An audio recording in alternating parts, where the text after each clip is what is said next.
yes. That's the answer to the question. Are you ready to roll? So, hello and welcome to Encounter Roleplay. Hello to those watching on Twitch. I will first read out this sponsor sheet. This sheet I got from Will. And I'm really great at reading out stuff. So let's start. Hello and welcome to Encounter Roleplay. Hello to those watching on Twitch. And if you're watching on YouTube, be sure to join us live for this show every Monday at 8 p.m. GMT +1. So that's my time. I think it's 2 p.m. EST. For the live show. Today we're playing episode 0 of Inquisitor. Inquisitor is a game set in the Warhammer 40k universe in Mutants and Masterminds 3rd edition system. Let's go around the cast and crew and figure out who we are and who we're playing today. Later today. So let's start around. I'm still waiting on Charlie, but Charlie will be in here in a moment. So let's skip Charlie and go straight to Jason. Jason, who are you and who will you be playing? Hello. My name is Jason Catrone. I am just Jason Please on Twitter, a DM extraordinaire, some would say, and avid player and fan of all things RPG. I've been looking to get on Encounter for a long time, and I'm so happy to be aboard for this game as Vasily Taltos, Incinerant and Executor of the Emperor's Divine Will. Nice. Well, today we will be exploring the characters a bit more rather than playing the actual game. That's for next week, but we're gonna end on a roll, at least one roll. So the next in the list is Pope Deadpool. Who are you and who will you be playing? Hi, I'm Pope Deadpool. Around chats, Pope Deadpool 1 on Twitter. Avid role player, collector of all things geeky. You can see some of it behind me. And I have the privilege of playing Adept Kifkin Severus Dracon of the Imperial Administratum. Nice. Then we will first finish the list before we go back to Charlie. So, Cleric of Court. Hi, I'm Kat, also known as Cleric of Court, and that's where you'll find me on Twitter. And I will be playing Celestian Advance, a Sister of Battle by the name of Sefenia Grigori, and she is an Order of our Martyred Lady. With power armor, right? With power armor, yes. Okay. So, and just to flaming sword. Flaming sword, definitely. So just to give a bit of an idea of how the party will be looking, we have one Inquisitor, that's where the name comes from, in the person of Charlie, with 3 of her retinue. So let's go to the Inquisitor. Charlie. Hello. I am the Inquisitor today, and actually over the course of today I'm hoping to find out who she is, what she's about, and what our team are about. I'm riffing on the name Matthias Hurst as an inspiration point for my Inquisitor. It's a near and dear Inquisitor from the old days who did good works, cleansing heresy with fire, without exception. So I'm thinking maybe Mathilde Hurst. That's a name that I'm working with in my brain. We can maybe push it more sci-fi at some point. But I would really like a big hat. I've been told in the old days it was important. I feel in the new days I want to bring back that big hat. It's 2019. Oh, I think we can do that. Well, it's 2019 40k. It's yes. 2019, right? Yeah. 4219. 49. Yeah, I don't know. Well, you know, with playing the Hurst family, you have the risk of running into greater demons with Hellblades. So just one. Anyway, I'm perfectly fine. I will continue with the read, and then we'll dive into our session 0. So before we can begin today's shows, I will remind you guys that we're sponsored by Fantasy Grounds, our virtual tabletop of choice. All of the beautiful maps and roles you'll see tonight are using Fantasy Grounds, which you can try for free at fantasygrounds.com. You can also get all of your miniatures from Wayland Games. Go to waylandgames.co.uk and get yourself a huge range of D&D, Warhammer and 40k minis for 20% off. I repeat, 20% off. Finally, Tabletop Loot provide fantastic dice which we give away when we hit the stream goals. go to tabletoploot.com to see the kinds of sets you could win every session or buy. You can actually buy those. You don't just have to win them, and you can both win and buy, or just win. And let's see, I think we haven't hit the retweets yet, so that's as well. It says 20%. We haven't hit the 20 retweets yet, because when we hit 20 retweets, we give away a set of dice. And I think at 5 and 10 and every 5 subscribers after, but Will has to correct me if I'm wrong, we also get a set of dice. You can use the ! sponsor in chat, and this will provide you all the relevant links later on. Not on YouTube though. Finally, I remind you on how to interact with today's game. Well, I just said 20 retweets, we get the tabletop loot dice, and when we hit 20, we give away our first set. And of course, you can donate to affect the game by giving players net 1s, net 20s, wild magic searches, and this month's special, the Table of Pets, which I have read nothing about. So when it happens, we'll see what happens. Pets! Yeah. So without any further ado, let's dive into the session. So I will pull up. You can close this one. Oh boy. Session 0. So today's session is not a full regular play session. Today we'll take time to introduce our characters. Where did they come from? Where are they going? How did they come together? And we will end on a bit of action, of course. So let's start from the top. Welcome to the grimdark future of Warhammer 40k, where there's only war. For this reason, for this season, we will be following the adventures of an actual Inquisitor, played by Charlie, and his, it's a her, right? You're gonna do Mathilde, I think. Yes, it's a her. With her retinue. Today, however, we focus on our party, their backstories, and how they got to know each other. Don't worry, we'll end on the starting point for our first adventure next week. First, let me tell you a bit of background. In Warhammer 40k, we're playing in the Imperium of mankind. The universe is vast, thousands of planets, systems, all conquered by mankind, and then pushed back by the horrors of space in the form of space orcs, dark elves, basically a lot of dangers there. And to protect the Empire, there's a couple of organizations. The first one is the Imperial Guard, which is the official army of the Imperium. Basically, any bread and butter army is Imperial Guard.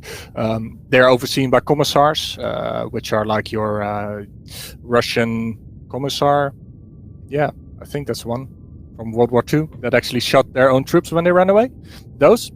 That's what I played when I played Wrath and Glory. Yeah, they're motivators. They just want us to succeed. Yeah, I'm a morale officer. Yeah.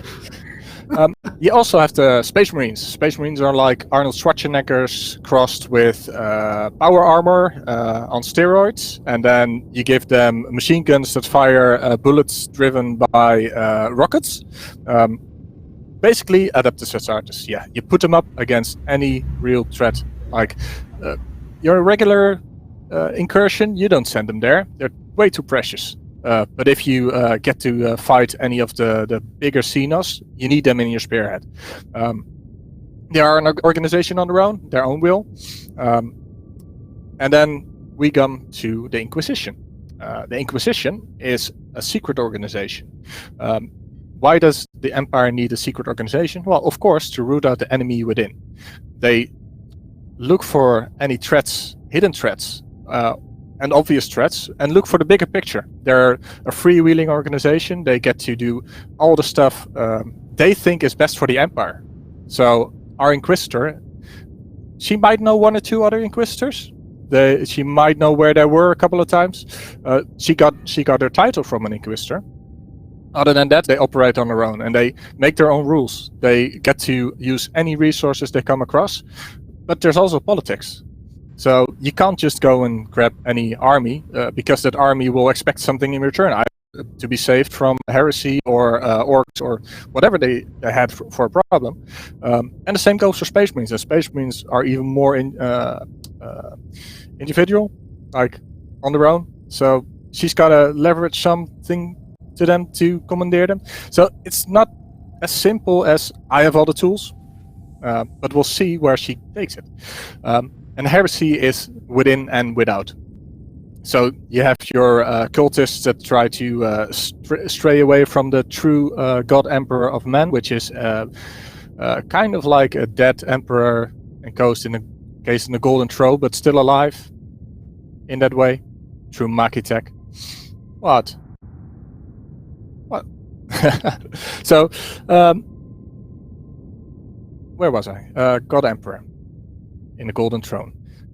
Who is the ruler of all? He knows all that is fed to him, and our Inquisitor is here to go out on adventure to enforce his will. So, the outside threats, Xenos, when they show up, and it's not just an invasion, there's probably an Inquisitor coming there to investigate. So, let's head into our next item. We will take a short round of all players. Introduce yourselves again. Well, maybe short. And then let's take a character introduction round after this. Well, we did player introduction. No need to do that again. So let's start with character introductions. And I think we'll just start with Jason again. Are you ready, Jason? Okay. So All right, fantastic. who will you be playing, and what's his task? I will be playing Incinerant Vasily Taltos, a member of the Adeptus Ministorum assigned to our beloved Inquisitor. My specialties lie in interrogation and close combat, mainly. I served along one of the most dangerous fronts fearlessly and with great distinction, and hope to serve the Imperium in a higher purpose. Mainly, the Inquisition. If, of course, they would have me. All right. So let's do a round of short introductions, and then we'll go into more specific questions. So, well, Deadpool. I am Adept Kifkin Severus Dracon, long serving within the Departmentum Minatorum, and checking off on all of their depositions, requests for aid, and the occasional ultimate sanction of exterminatus. I take all the files, reports, collate, coordinate, and apparently through all the reports about heresy, explosions, Xenos, I have been caught up in the Inquisition because I'm still here. Nice. Just because you've been alive. Just because you've been, yeah. Well, Seen everything, right? within the Administratum, once you pass your first century, you are considered a human being. Lowly scribes are usually just trounced upon. I did my 50 years, and then you become, an apprentice adept, and after a while, you if you can still walk, and talk, you get certain benefits, upgrades. I just wasn't expecting to be reassigned for at least another century. Nice. We'll get further into that in a moment. So let's go to Cleric of Court. Sefenia Grigor. Yes. She has reached the rank of Celestian Advanced, and with that, instead of moving into leading a unit of battle, her duty calls her to a more personal persecution of heresy by working with the Inquisitor directly and being the strong arm and the tool of detection for the heresy. If there is a question, if there is a whiff, just a hint, Sefenia will know it. And then she will obey the directors. That's a great strength to have. So, can you give me a bit of background about what the Sisters of Battle are as an organization, because there will probably be viewers that haven't actually Yes, heard of it before. the Sisters of Battle, the Adeptus Sororitas.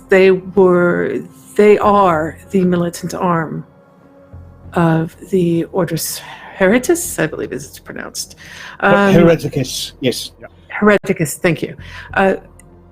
No man shall bear arms in the Inquisition, and no man does. Yes. Yes. Anyway, And so the sisters handle the true fighting in the Battle of Heresy. so there's know that there are 3 orders. Well, more like loose organizations within the Inquisition. One of them is Ordo Heritis, which deals with the danger within, cultists, namely. And then you have the Ordo Xenos, which deals with dangers without, which are basically space orcs are one of them. The Tau, if you've heard of them. Their characters might not know these, by the way, but except for Kivkin. And basically any alien race, that's what that order deals with. And then you have the Ordo Malleus, which deals with demons directly. So Inquisitors don't necessarily belong to an order. They might follow an order's focus for a while if the task at hand deems it necessary. But within those orders, there are militant arms and specialists like the Sisters of Battle. So let's go to our Inquisitor, Charlie. That's me. So it's going to be Mathilde, right? Yeah, I think so. I think I'm gonna go with Mathilde, but maybe if you're her friend, you can call her Millie. If you're her friend. And I'm assuming we're not her friend. Well, You can find she out. gets to decide that, right? Only one way for this whole theory. Of course, Inquisitors have friends. Friends are useful. I think that she is someone who has come from a long time fight against heresy in all of its many forms, and the fact that she understands heresy has many forms is reflected in the group that she has assembled here. Experts in different areas of the fight against the corruption and the chaos. I believe that she is someone who perhaps can be easily overlooked in a crowd, in a room, right up until you kind of meet her eyes, and then you know you're in trouble. There's a darkness and an intensity to her that speaks of her station and of her unwavering drive to cut back everything that threatens our existence. Everything that speaks profane against the God Emperor. The dangers within and the dangers without. And the demons, because who doesn't like a good demon fight? Oh, I like a good demon. But there's only evil demons, right? Heretic. So why did Mathilde join the Inquisition? I don't know if it was so much a joining, as in, you know, there was a little recruitment stand with some lemonade, as, you know, her homeworld was wiped out and she was forced into the fight, and certain abilities that she had aided her in rising up and fighting more ably than many around her, and her sharpness and her knowledge just really gave a backbone to that. It was not purely that she could fight, it was that she had the awareness to spot the dangers and to work with those around her to wipe them out. I think it's possible that she actually became an Inquisitor as another Inquisitor died. There's a job opening all of a sudden, and she was there. Of course, she may have opened the job herself. These things happen. A slip of a psychic ray, and the head goes boom. It could be very likely that on your world, when it was under attack. An Inquisitor on location spotted your prowess and took you on as in his retinue as a potential recruit. And in the campaign, you gained enough rank to inherit his mark. That sounds good to me. Sounds like an actual way to become an Inquisitor. But you Yeah. special- Job, yeah. One of the most noted and interesting stories of an Inquisitor is that of the only known Beastman Inquisitor who was part of the Order Hereticus. He was a long-time acolyte of a rather fiery individual within the Order Hereticus who died, but left in explicit instructions that his interrogator, this Beastman, bequeathed his title. Nice. So we'll actually make a round about how did you join your order, Jason? Vasily, actually. Why did you become a priest? Part of the Adeptus Ministorum. I was born in a shrine world. It was my duty. It was my birthright to claim. As I was born from a Vostroyan woman, the firstborn is obviously sent to the regiments, and I suppose the second was simply to become a priest. I wasn't content with that, fortunately, and so found myself with a Vostroyan regiment in the far-off world of Kulth, which, anybody who's been there, you wouldn't want to be there again. Fought for a decade or so, found myself a bit of a local celebrity, and then was called upon. And so I go, as the Emperor wills it.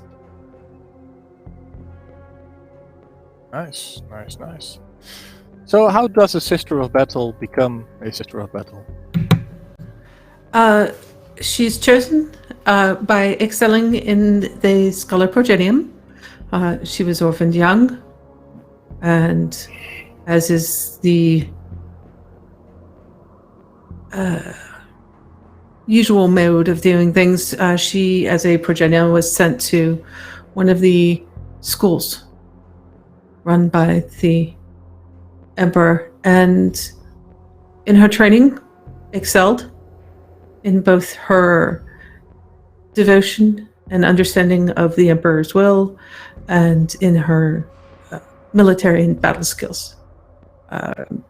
She was chosen to become a sister, worked her way up through the novitiate ranks to become a true Sister of Battle, and her zealotry marked her as a perfect fit for the Order of Our Martyred Lady, who are often considered the most zealous and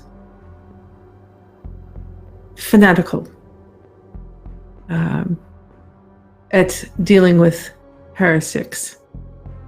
She has twice, her duty, her calling, her need to prove herself is so strong that twice she has pointed out her own infractions to their superiors and requested to be sent to the Sisters Repentia, and was denied. They felt that she was actually more useful where she was, and warned her not to do that again for a third time, or she would find a fate. So. Yes. So she moved up through the ranks, and again, when she became Celestian, with her sense of duty and her zealotry towards rooting out heretics, was assigned to the Inquisitor. Yeah, nice. Let's complete the circle of Deadpool. So, why does someone focus purely on paperwork if they could be anything else? That actually gets into some of the nitty gritty that what makes up the Imperium man. So most members of the Administratum end up in the Administratum because their parents were in the Administratum. Like in many worlds, particularly Hive worlds, you are already predestined for a job as part of the machine that makes up the Imperium. Both my father and mother were adepts, and I was predestined to be an adept. Just as some people who work on an assembly line somewhere in some hive city are predestined their children to work in the same production line. And so I did my duty, and due to following the exploits of certain regiments in the Departmentum Unitorum, I have handled many interesting things. And I believe that, and I think I have a glowing reputation with many different aspects of the Astra Militarum, and occasionally the Officio Sussnorum, and the States Imperial. I know a lot of people, and I think that's more likely why the Inquisitor brought me in, is just because I have people skills and paperwork. Yeah. Paper skills in the Administratum is quite a thing. In order to file exterminatus, you need to file out the files in triplicate, make sure that they are sent off before the execution. Otherwise, you can be tried up as traitores? Yes, expelliarmus traitores. But that's only usually brought against you by a Lord Inquisitor, who is one of the seated generals within the Inquisition, as opposed to an Inquisitor. There's a small bit of difference there. Anyway. So You must be so fond of parties. my next round. I think so. So my next round of questions will be: so how did you actually get involved with the Inquisition? Was it well? We've heard some part of it already with the Sister of Battle being assigned. So let's stay at you for now. And so you got snatched up by an Inquisitor to work his bookkeeping, or? I think I was brought in by the Order Hereticus because, well, it's the one that has the habit of snatching people, mostly. The Order Malleus doesn't really do that unless you have some sort of witch touching or one of those null people. Then, again, the Ordo Xenos usually goes after tech priests as opposed to members of the Administratum, because they can figure out how the weird things work. But if you want to somehow find out that you have a secret cultist who has been living on the same planet within the noble family for 400 years, which is at least a century past the prime of any human, no matter what their station, then you need to check the paperwork. That, and also know how to operate a cogitate. I happen to do both. Both is handy. So our Sister of Battle, I'm just gonna go round back. Our Sister of Battle, she got assigned to the Inquisitor. Did she actually get chosen by an Inquisitor to through like a favor, or? No, she was. She applied to work specifically with the Inquisitors, and was assigned to the Inquisitor that she's currently working for, seeking to prove herself. She has no further. She has reached the pinnacle of what her duty is, of her calling. She sees no higher calling, even within the sisters, than what she's doing now, because she believes there is no higher calling. Okay. Dutch. I don't need to think out loud sometimes. Normally in English. So, Jason, how did you go from being a famous priest, famous priest, to working for an Inquisitor? Was it? How do you do that? Yeah, it's a strange career trajectory. I found myself on Kulth very comfortable, and I exercised my faith and zealotry vigorously, and I suppose I must have caught the attention of someone, especially considering my penchant to suss out heresy so joyously and fervently. A great match with Svenja already. Indeed. Yes. But I don't think I was formally interested in the position. I think it was something of a recruitment, rather. I had been content on Kulth, serving the Emperor in such a capacity. And when approached, I sat upon the thought, prayed upon it, spoke with friends of mine, friends who I had bled and almost died 1,000 deaths for. And after much consideration and soul exploration, I like to think that I sat in his living room and I reminded him that being content means being complacent and that he had a duty to serve the Emperor. And I sat there until he agreed with me. Pretty much. I think that might have been how it was, that you had sent servants to come and speak to me and like try to persuade me, and I sort of rebuffed them, thinking the war without was more important than the war within. And then when you showed up in my living room, suddenly I kind of It's not enough to just serve. You have to give him all that you have, and all that you can be, and all that you will be.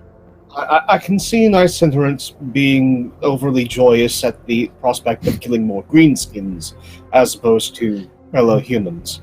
And that being hesitant, but when one hears the Inquisition and you're not a part of the Ministorum, usually you just go okay and say yes.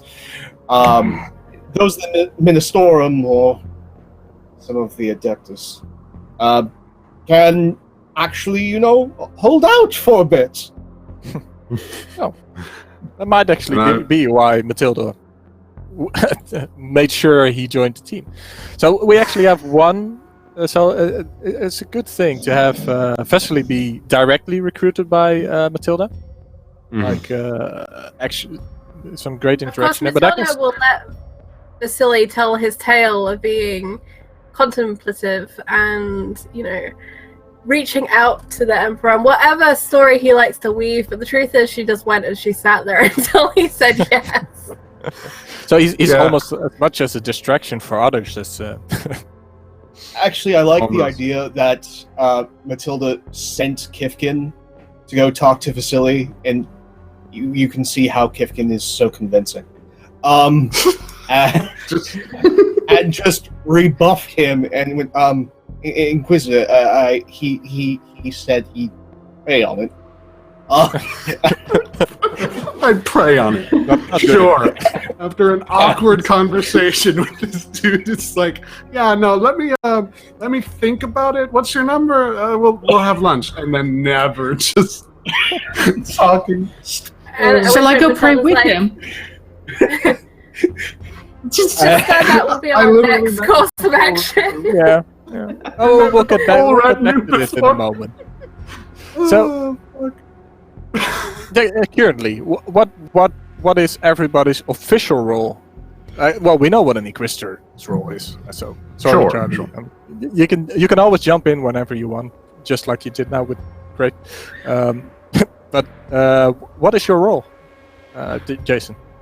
For myself, I'm what's known as an incinerant. I served on the front lines, as was intoned previously, for a very long time, chainsword and heavy flamer in hand, joyously throwing myself upon the battlements, be it against the Severin Dominant, be it against the Greenskins, be it against all enemies in manner of humanity.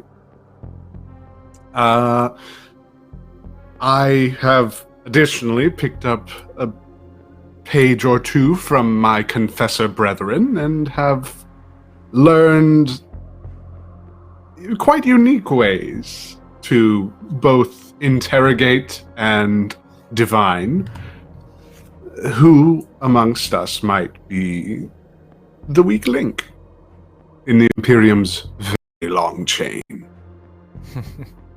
Okay. So, Kipkin, what's your task, and do you have an official title?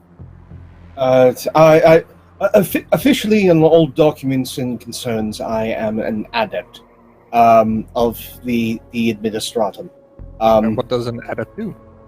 Well, we're the ones that make sure that to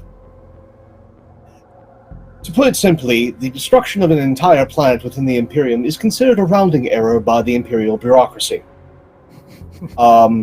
So if you want to continue existing, you need to file your paperwork, typically in triplicate, sometimes in quintuplet, depending on where it's going to be filed. Also, if you want to actually have your supplies for your lasguns show up on time, you need to be prompt with your paperwork, and please be personable. Now, keep in mind that on a place like Calf, there's a lot of Imperial build-up, as well as, heretics and greenskins. And if you want to deal with the heretics and greenskins, you need to file your paperwork. Also, we need to get all of your depositions, and someone has to file those. That's me.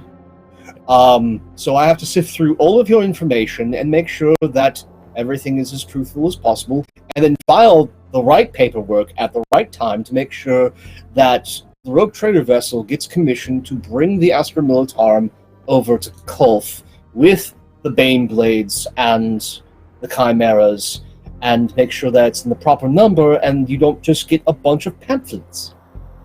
I'm beginning to see... my weapon of order. Whenever anyone tries to red tape me, bureaucracy me, I unleash my Kipkin of order.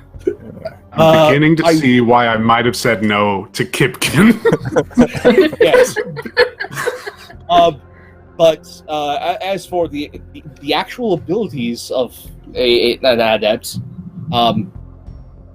because so many people have to deal with the Administratum, I know so many people, and just the fear of having something all of a sudden be held up for review is terrifying within the Imperium. So I'm able to grease some wheels and get stuff done. I'm also just handy. I know how to drive, which is a rarity. I know how to fix things. I know the right of ignition. Yes, you have to burn the instance. You know where all the manuals are. Yes. You got your insurance all in order. You make sure I it's have renewed 40k regularly. Google Okay, gotcha. Yeah, I think that Mathilde has somehow assembled this crew because she believes another Inquisitor has been corrupted, but she doesn't know which Inquisitor it is. And you don't know who all the Inquisitors are, so I've assembled everyone I need to find out. Yeah. All right. So our sister of battle, she got herself assigned to an Inquisitor.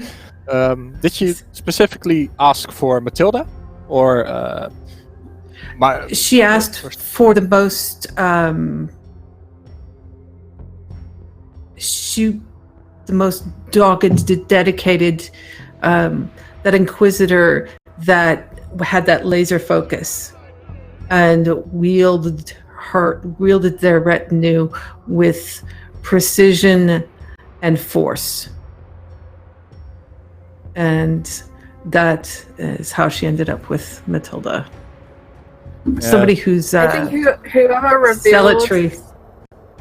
They didn't that tell application you. saw the word precision and was like, Kifkin works for her. Precision.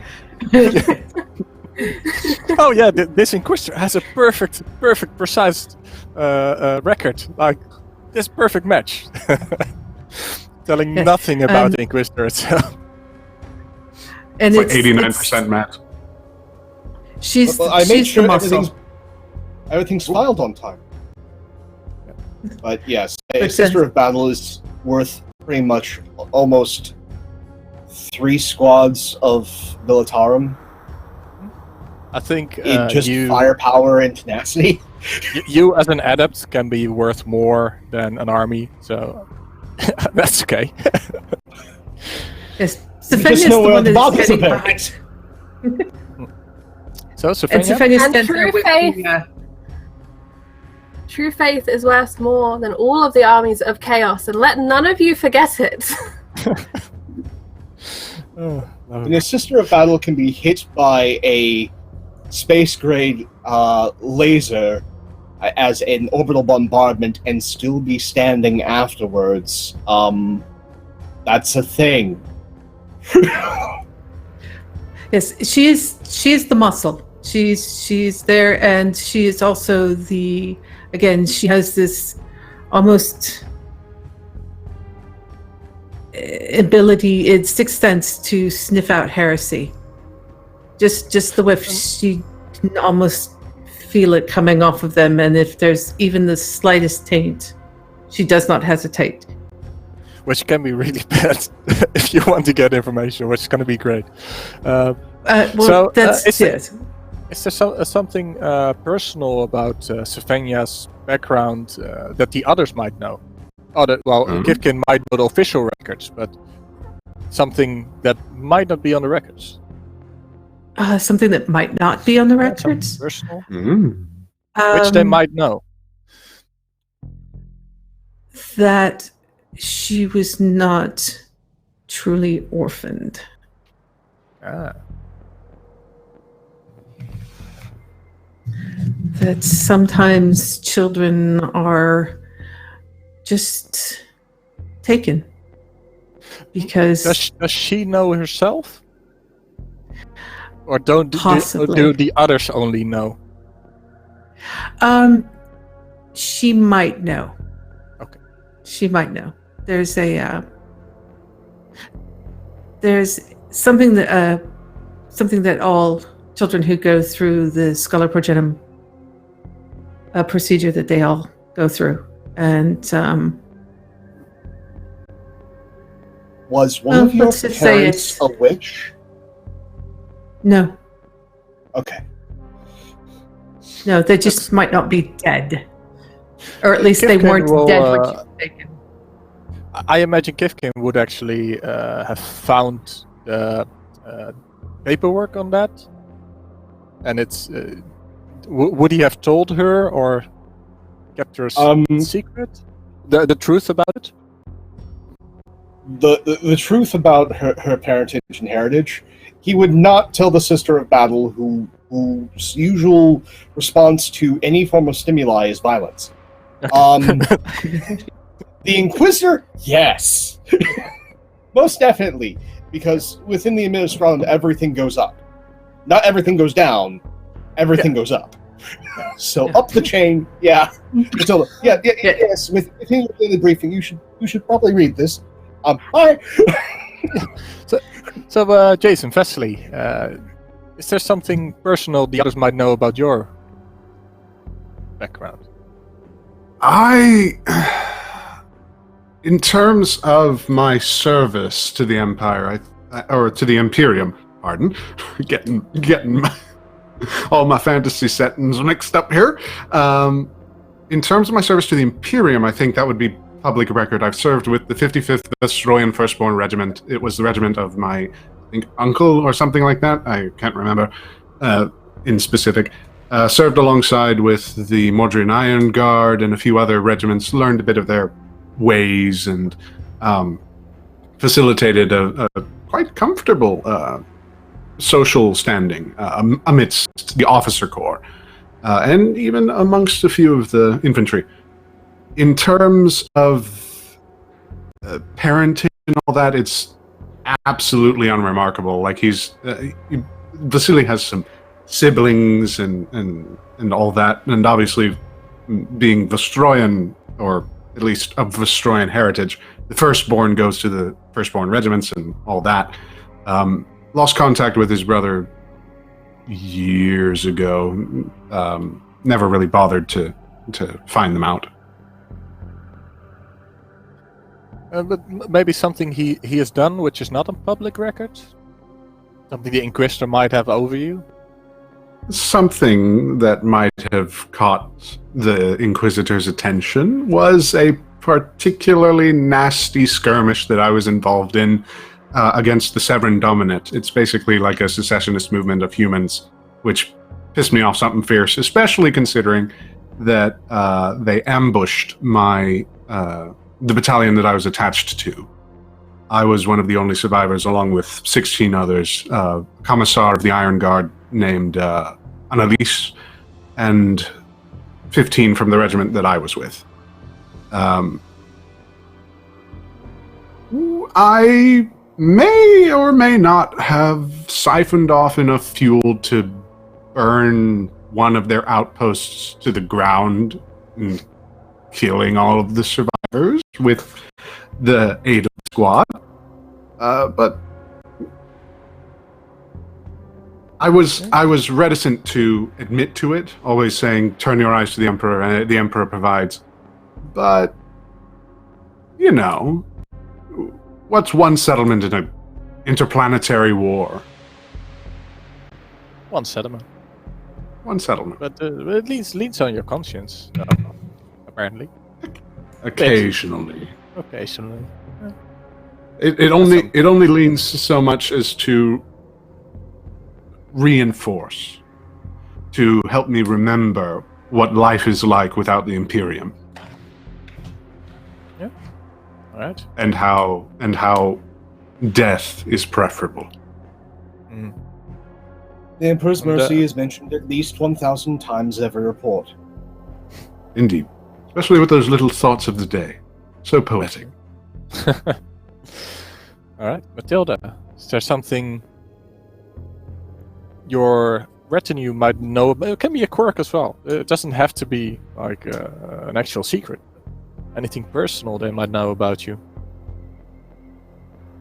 I think they know that she has a brother who is also fairly successful in the fight, but that they don't get along. Although there is no discussion of why they don't get along. Purely that if they ever come into the same room, it'll be like two supernova suns and the entire universe will be taken out with them in a nice forceful explosion of bad juju. They know that you have a brother. Yes, and I think they may have even heard her communicate with him once or twice through several meters of steel door, because that is how voluminous her conversations with her brother can become. But she will always walk out and pretend as if nothing has happened, and it's a strange rule that you don't ask. Yeah. And if you do hear anything, you pretend that you didn't. Yeah. If you ask permission first, right? We're very quick to step in if anybody's... Tell me, Inquisitor, how is your family? Let's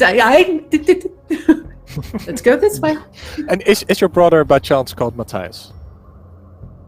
No, he actually is called Reteus. Okay. And is the black sheep of the family. If you ask Mathilde, anyway.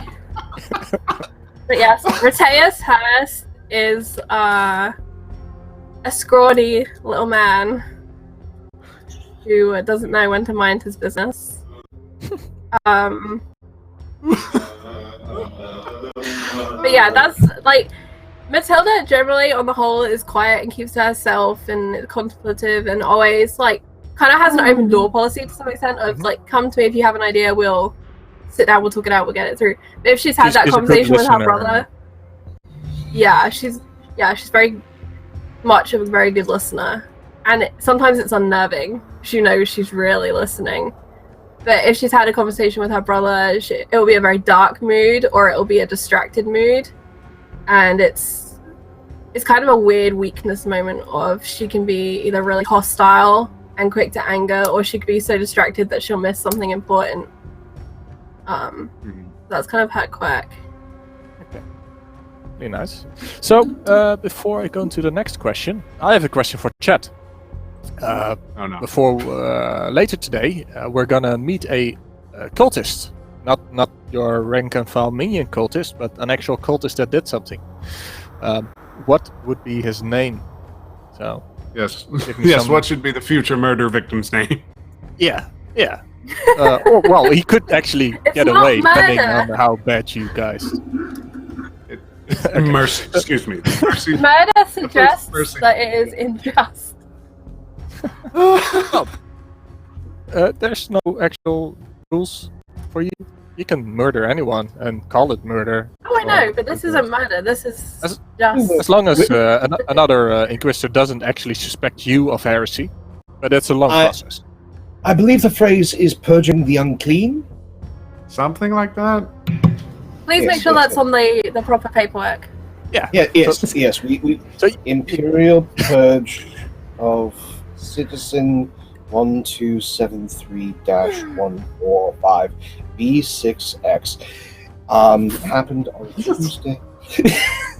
Year Just There are Vasily, 1,000 burns It's and one heretic lives. cleanses my soul. Yeah.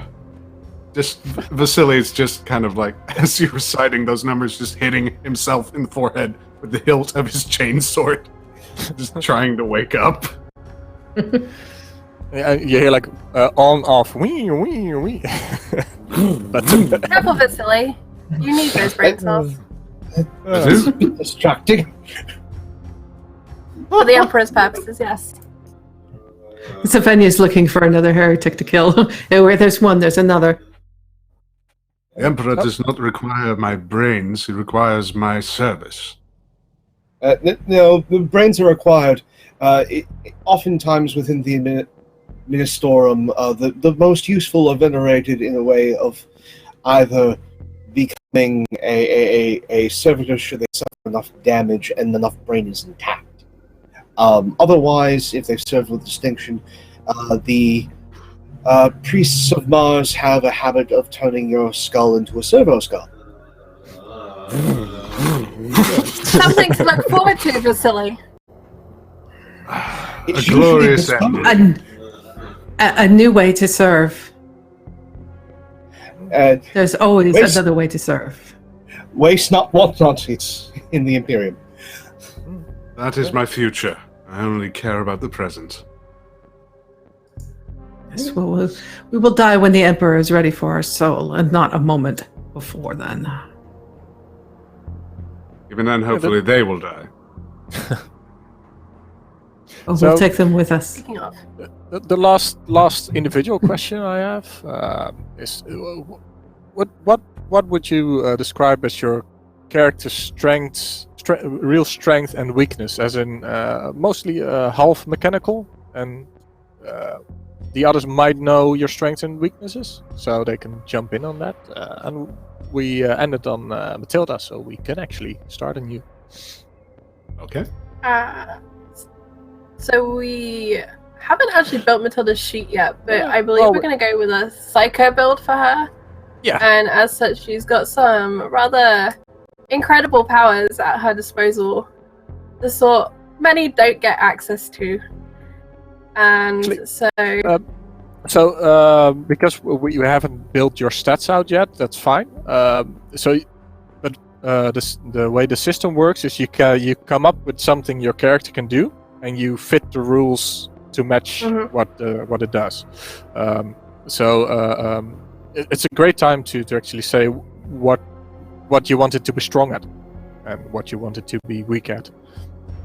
So as we've kind of discussed up until this point, she is an incredibly intense listener. Mhm. And I think when you meet those dark and intense eyes and you know that she has heard you, really heard you, that's when you begin to get this feedback loop in your brain. And it's like a psychic charge that just ricochets around, and it begins unlocking tiny things that you know you never mentioned, but suddenly she seems to know them. And it just eats away at your brain, both literally, metaphysically, and figuratively. And previously, when she has assassinated someone, they've just pretty much just been found with their brains just kind of oozing out their ear. It was a very intense conversation. We could certainly tell. by the brains. I think she has some physicality to her, but compared to, for example, the Sister of Battle, she's not as physically a warrior. Her warfare definitely resides within the mind more than anywhere else. So she would be almost a regular human in frailty. Yeah, I think so. She would rely definitely on armor to protect her from damage from weapons, and probably prefer not to go charging face first into a demon. Yeah. Well, you have your special abilities, sanctioned special abilities to help you with anyway. So Yes. what other than being like a normal human, would there be any aspect she's not good at? Like really bad at something? Crosswords. Can't do crosswords to save her. I think she is genuinely really bad at like reading long documents. She has zero patience for reading a lot of information at once. She can listen to a lot of information at once, listen to multiple conversations, but if it's on a long document in front of her, she just cannot take in that information. She is definitely more of an oral learner than she is a reading one, Right. which is why we have Kipkin. Perfect. I have a paperwork expert. So Kivkin, what would be your strengths and weaknesses? Strengths are he's surprisingly durable. For being as fragile as he is, like weak, like can't really hit the broadside of a barn, and just. It's better for him to just kind of fall over than try and parry a chainsword. But he can take a lot of nips and scrapes and just rebound back quickly. The other thing that he's incredibly strong at is just if you put him on a paper trail, he will find something. But the other incredibly horrific, as it were, weakness is just some of the things that are considered Imperial secrets, like the existence of the Chaos Gods. He's just like willy-nilly naming off, this was a blood god incident, and there was... They performed a ritual involving the slaughtering of 17 children, 8 different ways, and they summoned some sort, I believe the Imperial report said, bloodletter, and just letting it all flow out. Things that might, make people just go cross-eyed or start bleeding from the nose. Just by hearing it, they could die.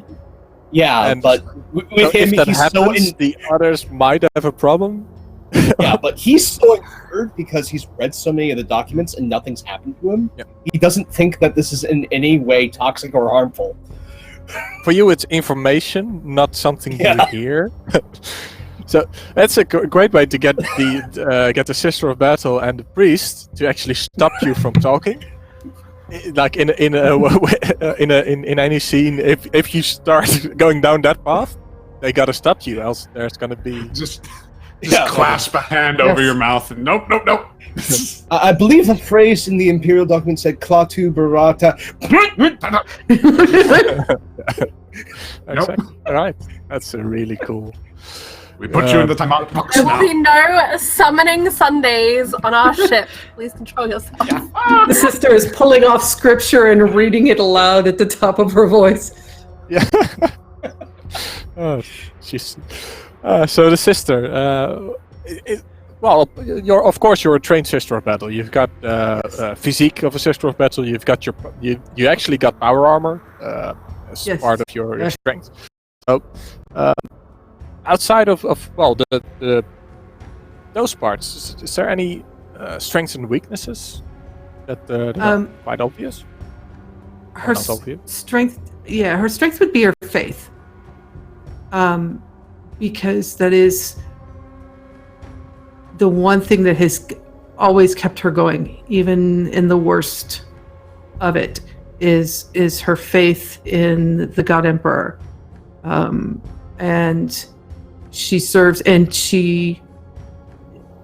there's no question for her, none whatsoever, in the God Emperor, and the rightness of what she's doing, and the righteousness of what she is doing. Her weakness is she's not a thinker. She is the weapon. It's not in her to question or to ask, or to even really lead, per se. She's not somebody you want to put on the battlefield and ask to create tactics for divisions and everything. She would probably know how to lay down the official tactics of your order. Yes. If you were in a battle group, you would have learned those. Yes, she knows how to do it. She knows how. I mean, way, right? if we're gonna do a bombardment from the sky, she can do that. She knows how to do that. And she can lead a small group into battle, a squad or a company into battle. But that big overall picture, that is not for her. She is the blade that the Inquisitor wields. So I could actually see her employing a battle tactic perfectly at the wrong time. Yes, and she is the one who's going to, as soon as she hears, there's a heretic over there. She's not waiting for Kipkin. She's doing she's Leroy Jenkins. Oh God! And she's moving. Wait, no. Yes. And she's gone in that power armor. Good luck catching her, because that sword is out and she's ready to go. Yeah. All right. So the challenge is actually keeping information from you, then, I guess. So time out. So one spurts off random bits of information, and the other one can't know anything, or else they'll go into a rage. Well, I'm not saying these characters have to make the end of the series. That's fair. That's very fair. I mean, she is not mentally strong. That's not her. Her faith is strong, but she's not intelligent. She's baseline human intelligent. She's your normal average person that got through school. But trying to get me to do that whole big picture thing, that's not her. She's a weapon. She's very much the Inquisitor's weapon. Oh. Right. So our last retinue member, Vasily. What would be your strengths, weaknesses? It's very strange, because as an incinerant of the Adeptus Ministorum, you'd think, obviously, of course, faith would be a weapon and all this, and that it would be similar to the Sister of Battle, but for the Sisters of Battle, as hopefully the audience can tell, faith is the thing. It's there is nothing else. They are actually probably. This is one of the coolest things about 40K. The Sisters of Battle are the peak humans. They are the strongest, fastest humans there are that haven't been enhanced. Yeah. So, Vasily, not gonna be that at all.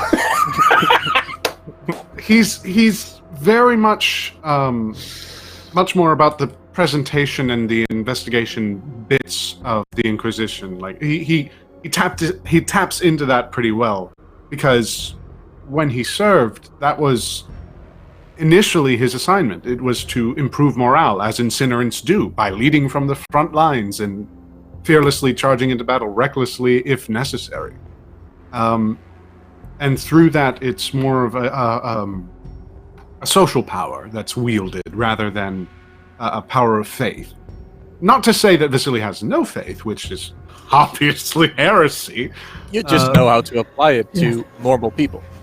Simply to say that the connective tissue between me and the common person might be a little bit stronger than our dear Sister of Battle. Not that I could ever match her in combat, because, oh boy, I couldn't. That's why make that that's why clear. she's here, right? Yes, that's why she's here. And also not to say that a pushover, just to say I'm not that good. Oh, Flamer Strengths and is weaknesses. dangerous though. And so what would be? It's like a specific weakness to him as well. Something. I think, in terms of weaknesses and all of that, I think that Vasily would be. I'm blanking on the word, but would be reticent to sort of stop investigating. Like, Kipkin obviously knows the information, obviously knows a lot of it, but when it comes to interrogation, when it comes to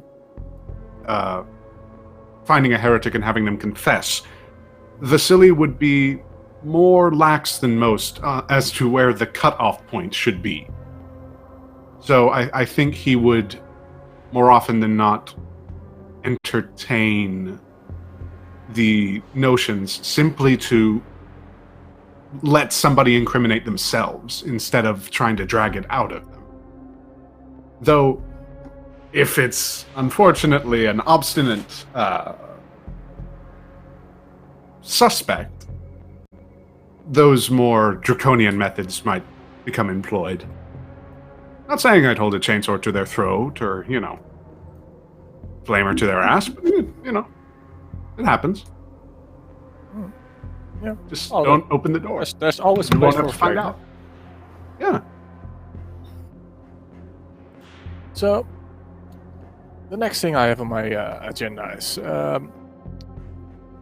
to let you guys interact a bit on how the group would actually have come together, like as more than just individuals targeted by an Inquisitor. So, we already established that Vasily was targeted by Mathilde, who tried to just order him to come by sending her adept, which failed. And I like that fiction where it's not to overstep, but I like the fiction where Vasily was the last one and the most obstinate, or at least the most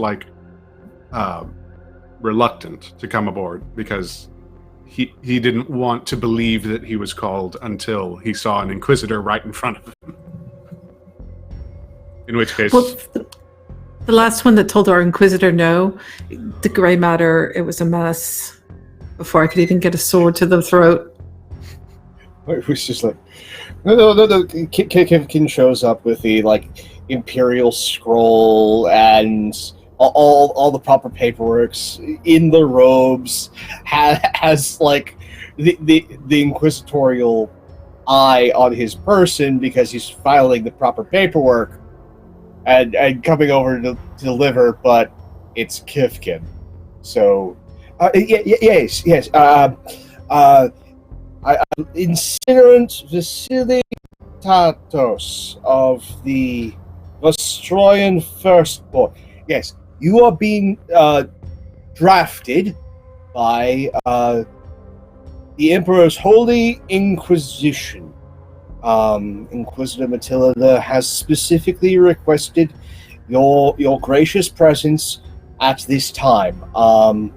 If you will just sign on these lines here, I can start requisitioning for all of your things to be taken up by transport tomorrow around noon. And if you read this down, 11:45 and 20 seconds. that data pad here, that will explain codes of conduct, expectations. Friend, I appreciate the offer. I understand the gravity of the Inquisition and the influence. Permit me time. Some means by which I might meditate upon this, please. I would not... At which point the Sister of Battle's head crashes into the lintel of the door frame, backs up, lowers down, steps through. Shall I pray with you?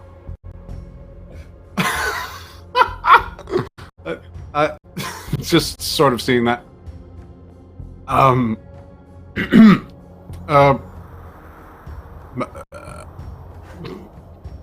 I think there would just be speechless stuttering. There wouldn't be a response. There is actual protocol for this. Let me see. I've never seen this before. In denial and request for meditations upon the matter, the subject in question, as long as the Inquisitor is currently not present, shall be allotted a time of period of no more than 48 hours and no less than 6 upon request. Sister Gregory, I believe we actually have to leave him for 6 hours. And let him... Especially himself might actually just have heard like rumors of Space Marines at all. Like you heard something power armor in a battle. You saw a glimpse of them. Yeah. So for you, this is like there's someone confirmation. Yeah. Yeah, it's sort of like seeing like it's sort of like everybody seeing like a herd of rhinoceri just marching about, and then suddenly a rhinoceros just crashing through and asking to pray with me. It's I think that Vasily probably would have taken those 6 hours and just ran to like his closest friends and like just told them about the offer. Like, what am I supposed to do? Like, I'm supposed to be serving on Kulth. This is my appointment. These are my people. Do I abandon them? And I think at about like hour five, he would have been like in his quarters, like rocking back and forth, trying to think of some way that he could squirrel his way out of this, because what he's heard of the Inquisition has not been positive. Yeah. Oh, hells no. Yeah, like he's perfectly fine with battle. Like he can understand that and quantify that. He's usually fearless, but this is about something far worse than the front lines. And as such, I think this would have been one of the only times, or one of the first times at least on Kulth, that he was truly fearful. If anything, most members of the higher circles of the Imperium have heard of Inquisitors, but more in the sense that they fear an Inquisitor. That's both for viewers and for you. But so that's the perfect response to the offer, actually. Yeah. Like an Inquisitor, most of the times something with the Inquisitor comes up. Some people just disappear. Yeah. And then anyone that's seen it happen also disappear. So proper response. But like rushing back to Inquisitor, you'll never guess what happened. He requested time for meditation. I've never seen it. I haven't even seen it recorded. What do you mean he requested time? He requested time for meditation upon the offer. It is within subsection 5/-B that if requesting a divine time of meditation upon an offer from the Holy Orders of the Emperor's Inquisition, that they be given a 6-hour period as long as the Inquisitor making the demand/offer is not present. As such, he is afforded the 6-hour grace period. But no later than 40 hours. The details. And the specifics of the details, meaning if she's not present, he gets this. She goes and makes herself very present. And again, just sort of in his quarters, like sitting at the edge of his cot, like maybe like a few drinks around him, just sort of like, okay, wait a minute. Maybe if I tell them I don't have a kidney? No, that doesn't work, probably. I probably have spares. What are you talking about? Maybe if I cut my own leg. Would that? No. Would we have replacements. have the ability to read surface thoughts, because it is something Inquisitorial psychers often. These would be patently obvious. Like you don't even have to read his exact thoughts. You get the sense that he is anxious. I can just read his lips. Yeah, read my lips as I sort of like you'll probably see me like almost as if I'm looking for the answer to a test, like thumbing through whatever scriptures I can get my hands on. It's like, no, this can't be it. Like, this ain't it, Chief. I gotta find something. And as he kind of says this ain't it and looks up, she's kind of just sat there, like one leg across the other, and she kind of shakes her head. And she just continues waiting. She's allowing him to go through this process, but she's very much there, and she's listening to every word. and as soon as I think there would probably be like a solid 30 minutes where Vasily wouldn't notice. Like he's in his regimental gear. He's like it's stuck to his body because he's been sweating so much. And then as soon as he sees you, it's like all the scriptures fall to the floor. Just by looking in her eyes, you know she told you as earlier about the way her eyes look when you stare into them. Yeah. You feel that. I presume you to be the Lady Inquisitor. I presume you have reached your answer.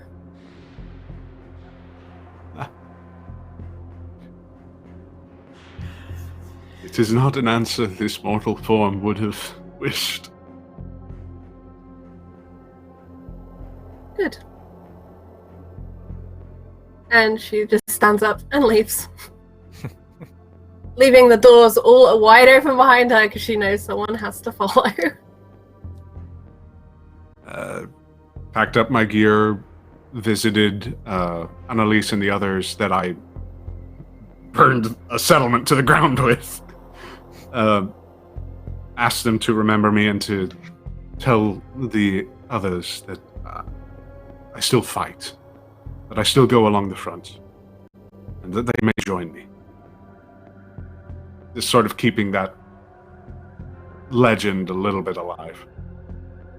Would Mathilde, is she the type of Inquisitor that would actually order for all those contacts that know about this to disappear? I have a feeling they probably do slowly disappear after Vasily leaves. Oh, man. I think if she believes any of them are useful, she will have Kip find somewhere for them to be disappeared to, where they can still be useful. There's actually an Inquisitorial training facility. There's an Inquisitorial training facility outside the Forbidden Zone in the subsector of the Calixtus sector, which we are currently in, that they can be whisked off to. They'll be judged harshly, but if they can make it through the training alive, they are used as acolytes for interrogators in training.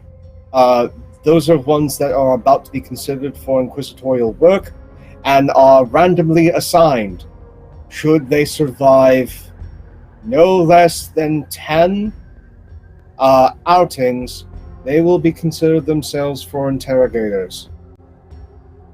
That's the best I can do right now. Yeah. Sounds most reasonable. All right. So half of them will probably die within the first 2 weeks. Well, they have a chance. As I said, half. 16 of those that I value. So,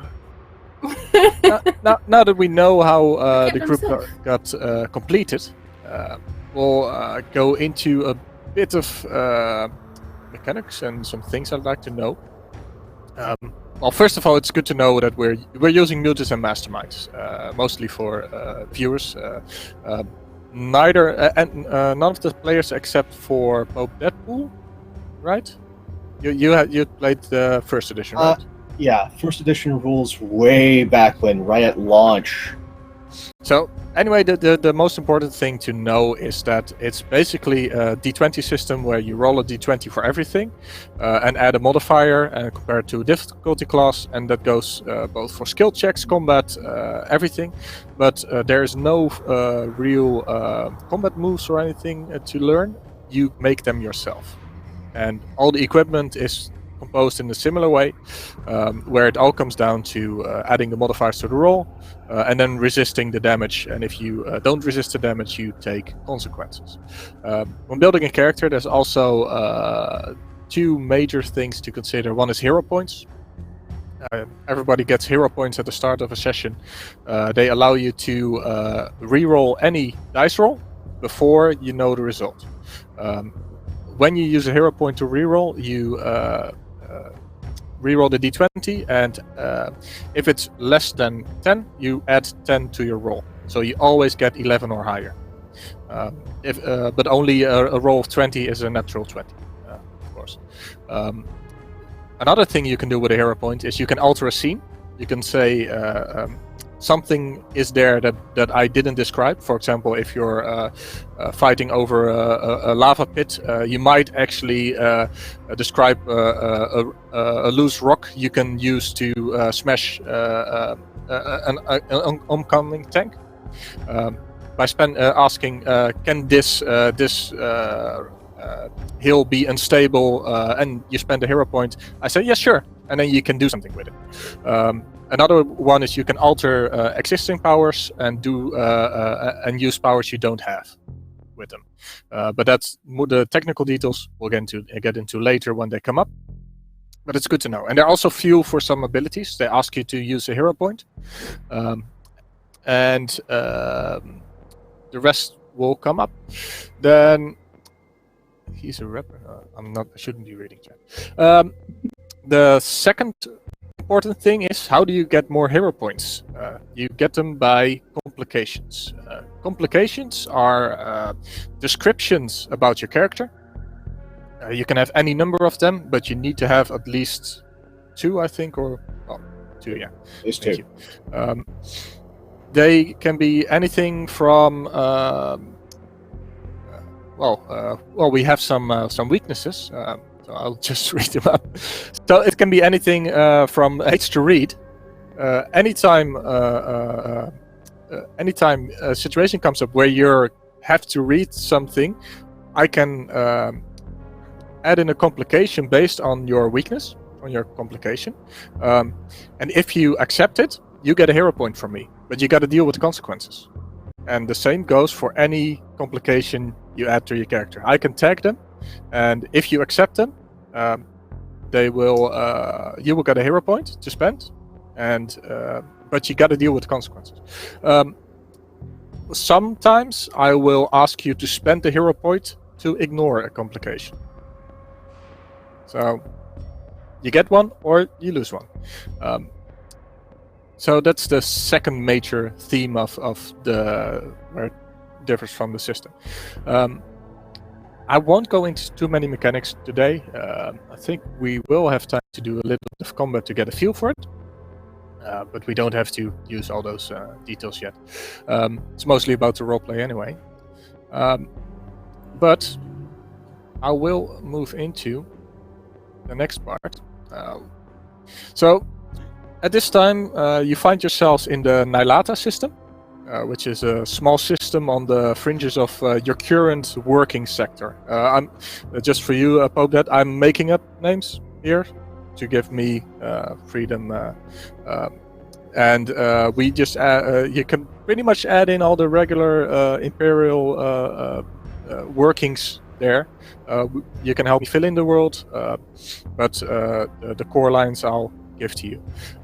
So it is located in the Harata sector, which has been, since this meeting, been a working ground after finishing a job, finishing an investigation, which has led you to deal with some minor threats. A could-be cultist insurgent, and sometimes they're red herrings, but then you shove them off to the proper organization to deal with it. So it might not be a cultist, but they still did something that was wrong, so it gets dealt with. And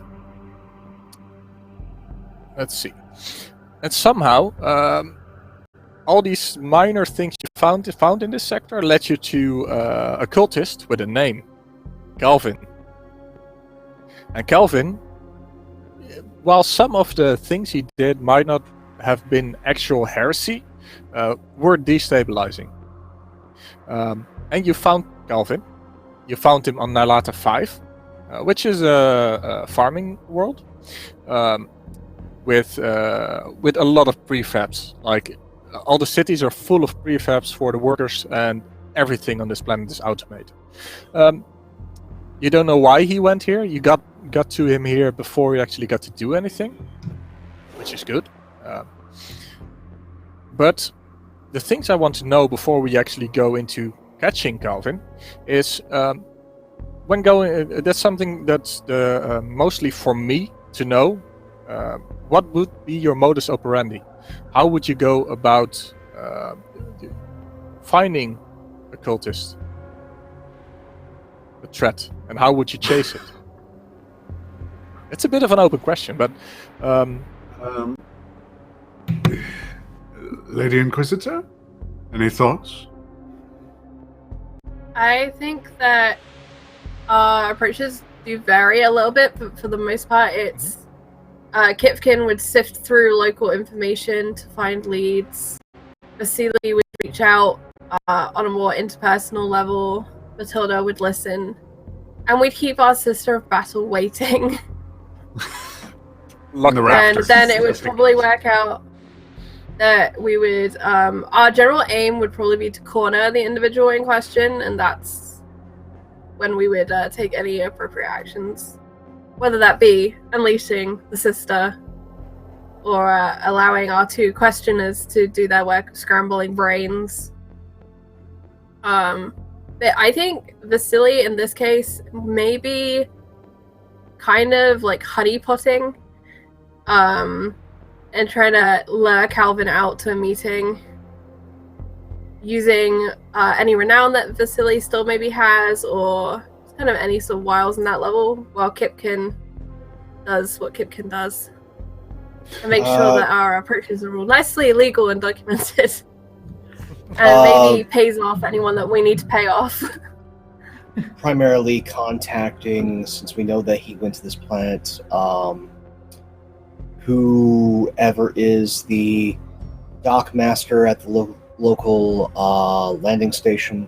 Since this is an Imperial agro world, so there must be regular transport off and to, especially if they're using prefabs. Also contacting the local Arbites if there are any. Either if there are not, it would be the local PDF. Contacting not the actual chief, because chiefs don't know anything. Contacting the sergeants.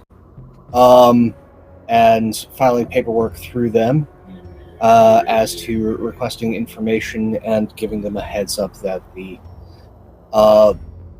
that there is an Inquisitorial presence, but not giving the Inquisitor's name, and that there is a person of interest on planet, and we are requesting information, not listing them as a cultist. Just that they are a person of interest. So that would be something for Charlie to confirm. Would you making your presence known? Like, would you start? I think in this case that we have gone and let them know that there's an Inquisitor around, but we may have red herringed and implied that we were going after someone that we weren't. Okay, and that's only sometimes hard to hide. Right? It's hard to hide that we're there, but it's not hard to hide who we're looking for. I mean, there's a Sister of Battle standing outside any door or in any town square that she's told to go stand in with the helmet down, the sword out, and just motionless waiting. And they can't tell where she's looking or who she's looking at. So there's a death angel just walking around just at the planet. Or just standing there. She may be just standing there like almost like a statue, just... Because how do you calm down people and stop them from panicking?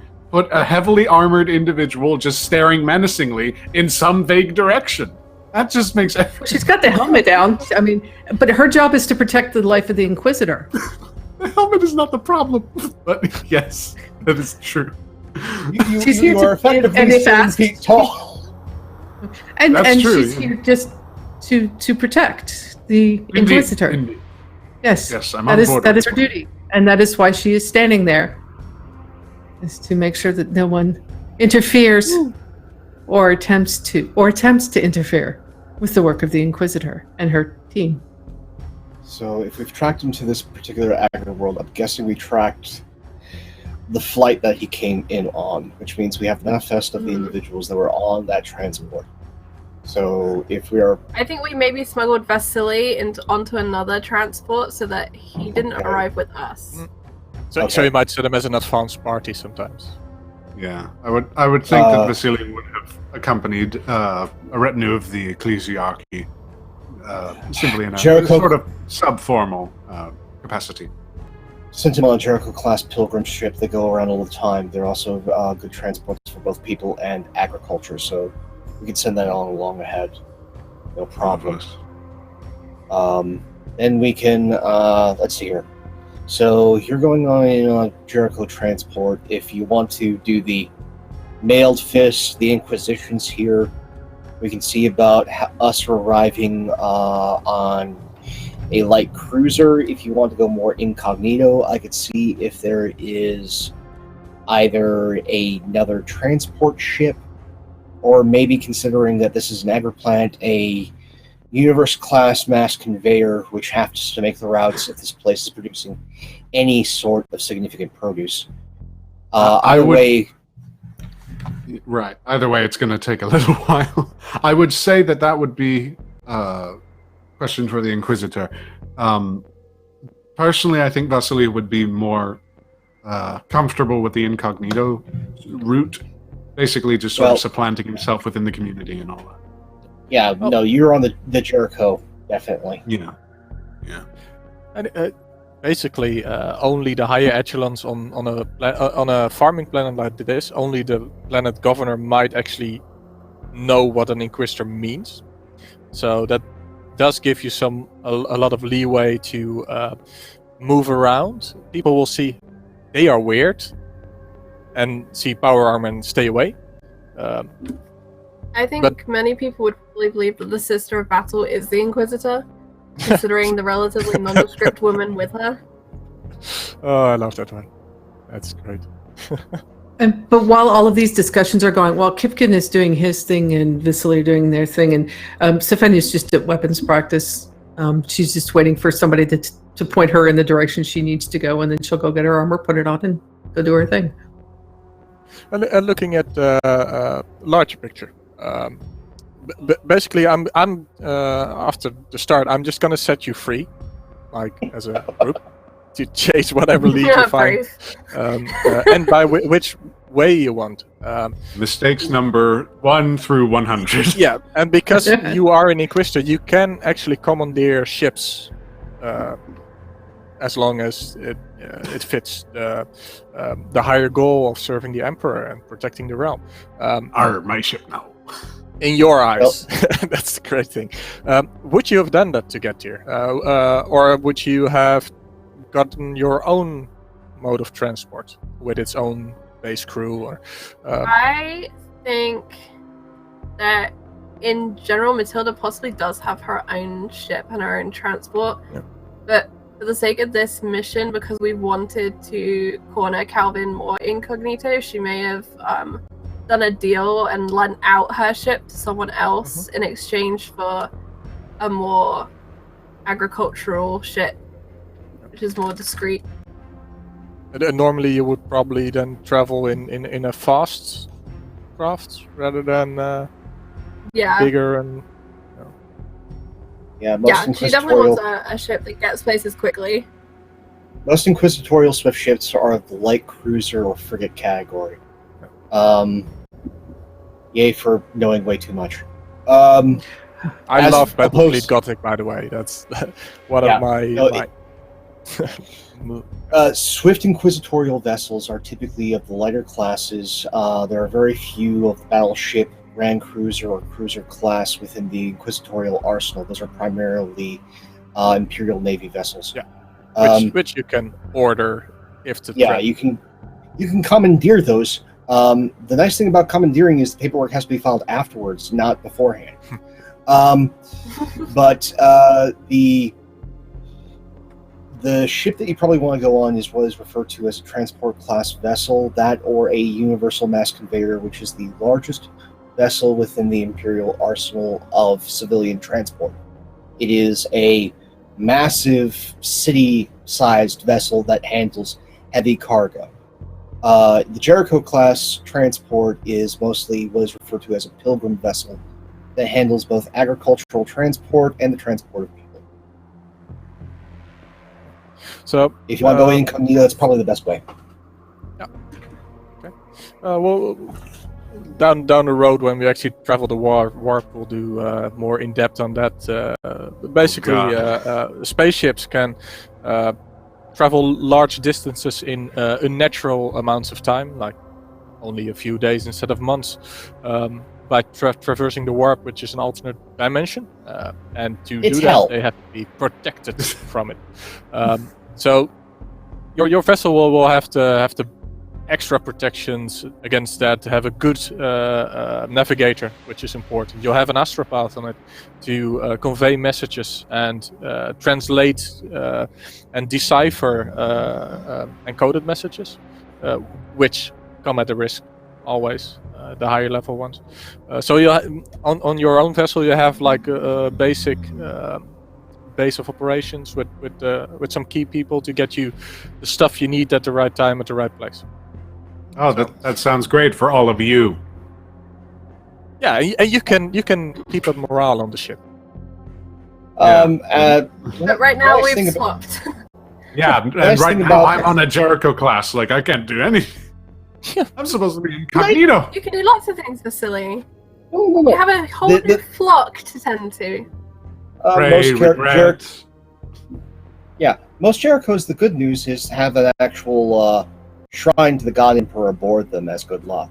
So you may be able to meet up with the ship-based priest, which is most likely a Voidborn, so they're bad luck. But yeah, no, by all means, you can hang out with them, preach to the local flock. It'll be a great time. Just don't become a mutant, because then we're sanctioned to kill you. But by all means, enjoy your time aboard the vessel. I hope we got you one that has better rations than standard. Just intense hours of staring at the fucking like God Emperor shrine. It's like, this is what you wanted. This is what you wanted. I did not want this. You understand this, right? Quite comfortable where I was. Okay. I'm so upset I've lost my accent. In getting to the planet, we can definitely go incognito, not use the Inquisitorial vessel, make contact with the local administration as well as law enforcement. By sifting through paperwork, find somebody that is associated with Calvin but is not Calvin, and have them act as our person of interest to see if the local authorities are compromised. Okay. Yeah. So, if unless you guys have some more stuff you want to feed me for future reference, we can go on. You're gonna have to teach Stefania how to do subtle, because she doesn't do subtle. No. She has to be seen. Told a few years now. She's our inquisitorial presence. In this instance, yes. The way you do subtle is like you order her to be silent and stand still until further notice.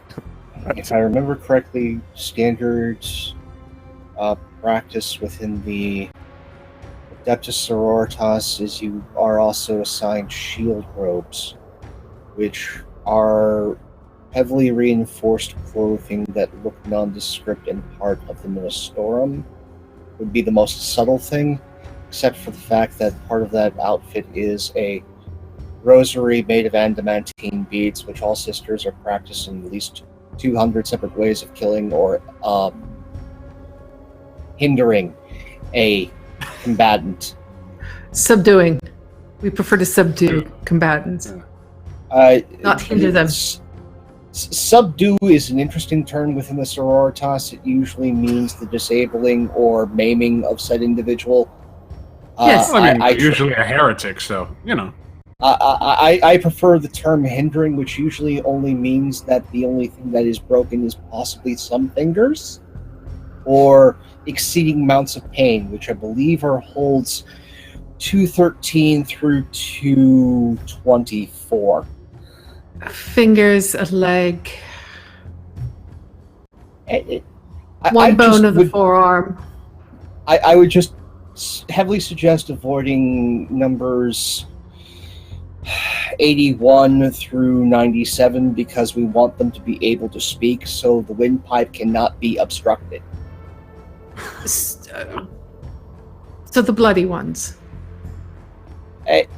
If you're going to make them bleed, please make certain that it is not near a artery or vein that is vital to their continuing function. Okay, yes, got it. Everything from the shoulders down, except for kill points. Yes, fair please. game. Understood. Yeah. It works.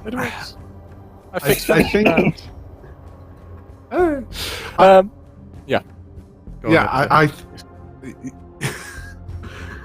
As y'all are just having a merry old time with your transport, I think aboard the shrine vessel, the Jericho, Vasily there would be that sort of initial thought of like, God, I don't want to be here, etc., etc. But as time wore on and he finally sort of recognized what he's supposed to be doing, I think he would have taken a liking to kind of like preaching and actually like starting anew, like as he did when he first arrived on Kulth. He does so with his regular vestments at the minute, but when he arrives on world, he switches to the regimental, which is sort of like a hodgepodge of the Mordrian carapace armor along with the Vostroyan kind of aesthetic. Like it's very much sort of like a statement that sort of betrays his presence, but as a sort of one of those things where it's like, I'm one of you, trust me, don't worry, and don't mind the chainsword humming right next to your ear. So Stefania is the one standing there with the power armor in one hand and the robes in the other, going, which one am I wearing this time?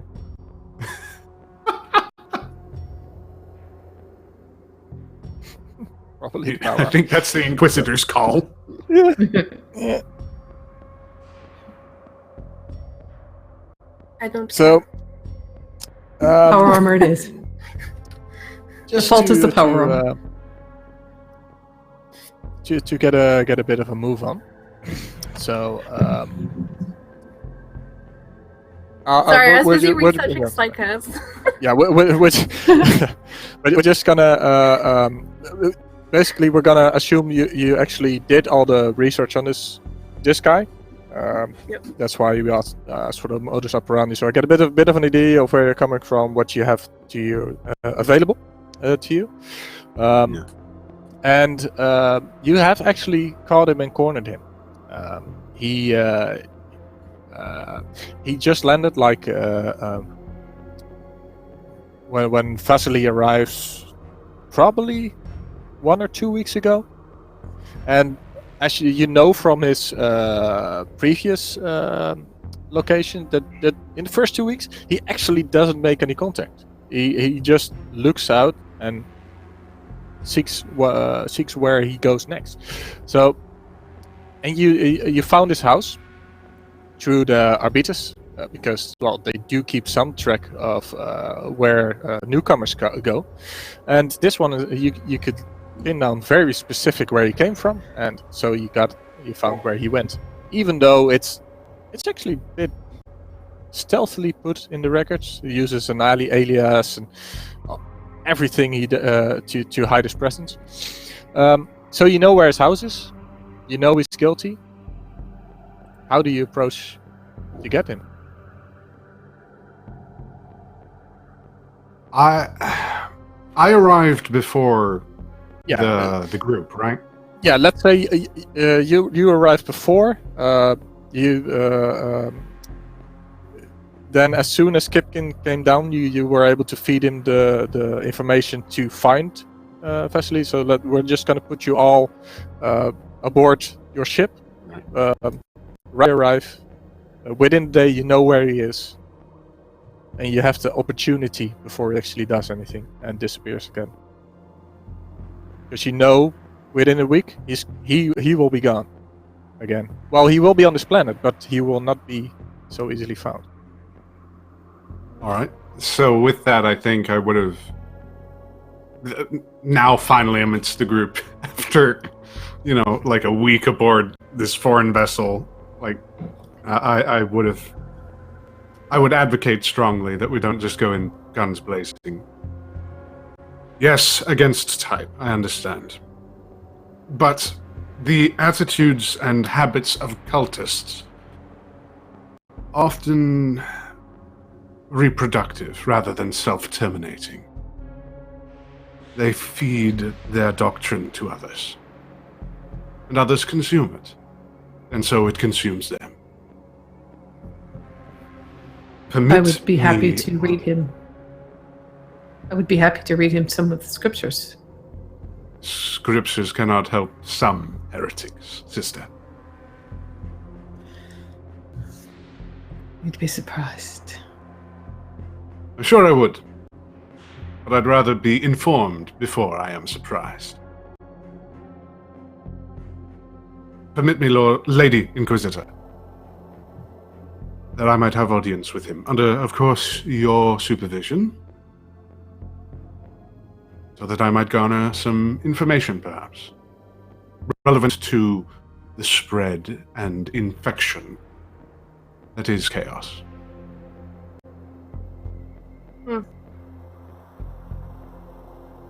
Kipkin? If you're going to abscond and detain him,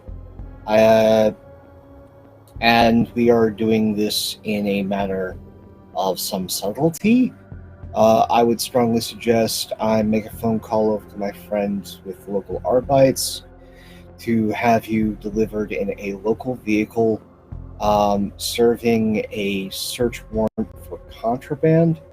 At least that way it looks like it's not that they're onto his more colorful activities. And that way he can be somewhat surprised, and hopefully with the local Arbites aiding, we can actually detain him before you determine his form of punishment. How many are we to expose to his lies? Before we consider it safe. Usually teams of Arbites operate in 4. I can see if we can just get a team of 2 that goes with. Primarily one to stay in the car and the other one to go with you in full uniform. Otherwise, I can see about requesting local Arbites armor and a vehicle that we may be able to use given your permission, Inquisitor. Have them take Stephanaya to the front door. We shall wait at the back. Okay. Vasily, you may go first.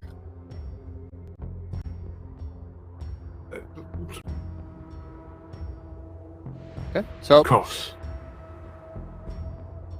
So you're gonna order some. Are you actually ordering Arbites troops as well, or just keeping it to the logistics there? 4? I think Kipkin will organize at 4, I guess, 2 to 4. Yeah. And then so the plan would be to have. Sorry, go ahead. Probably 4. 1, staying in the local Arbites vehicle. And if Vasily and the Inquisitor are going to head through the back, I will probably be with them. And have the other 3 Arbites go in the front with the sister. All right. I think Vasily's going to go in the front with the sister. Yeah. The idea Then being I would- Vasily and the Inquisitor go in through the front. The Inquisitor. Ah. And All right, then I would suggest one of the Arbites come back with us around back. That way they can guard the exit should you wish to breach. Good. We have a plan. All right. Vasily, you So- may talk. And the So, rest we shall decide from there. are you gonna just drive up to the front door and? Kick the door in. I think the Inquisitor and the Arbites and Kipkin will actually go ahead earlier. No, the actual Inquisitor. Okay. Mathilde will go ahead earlier and kind of figure out the layout of the back entrance, whether that's a side or an actual back entrance. Because they're prefabs, it should be pretty easy to predict. Yeah. As soon as you see the first gets out prefab, there you and- know.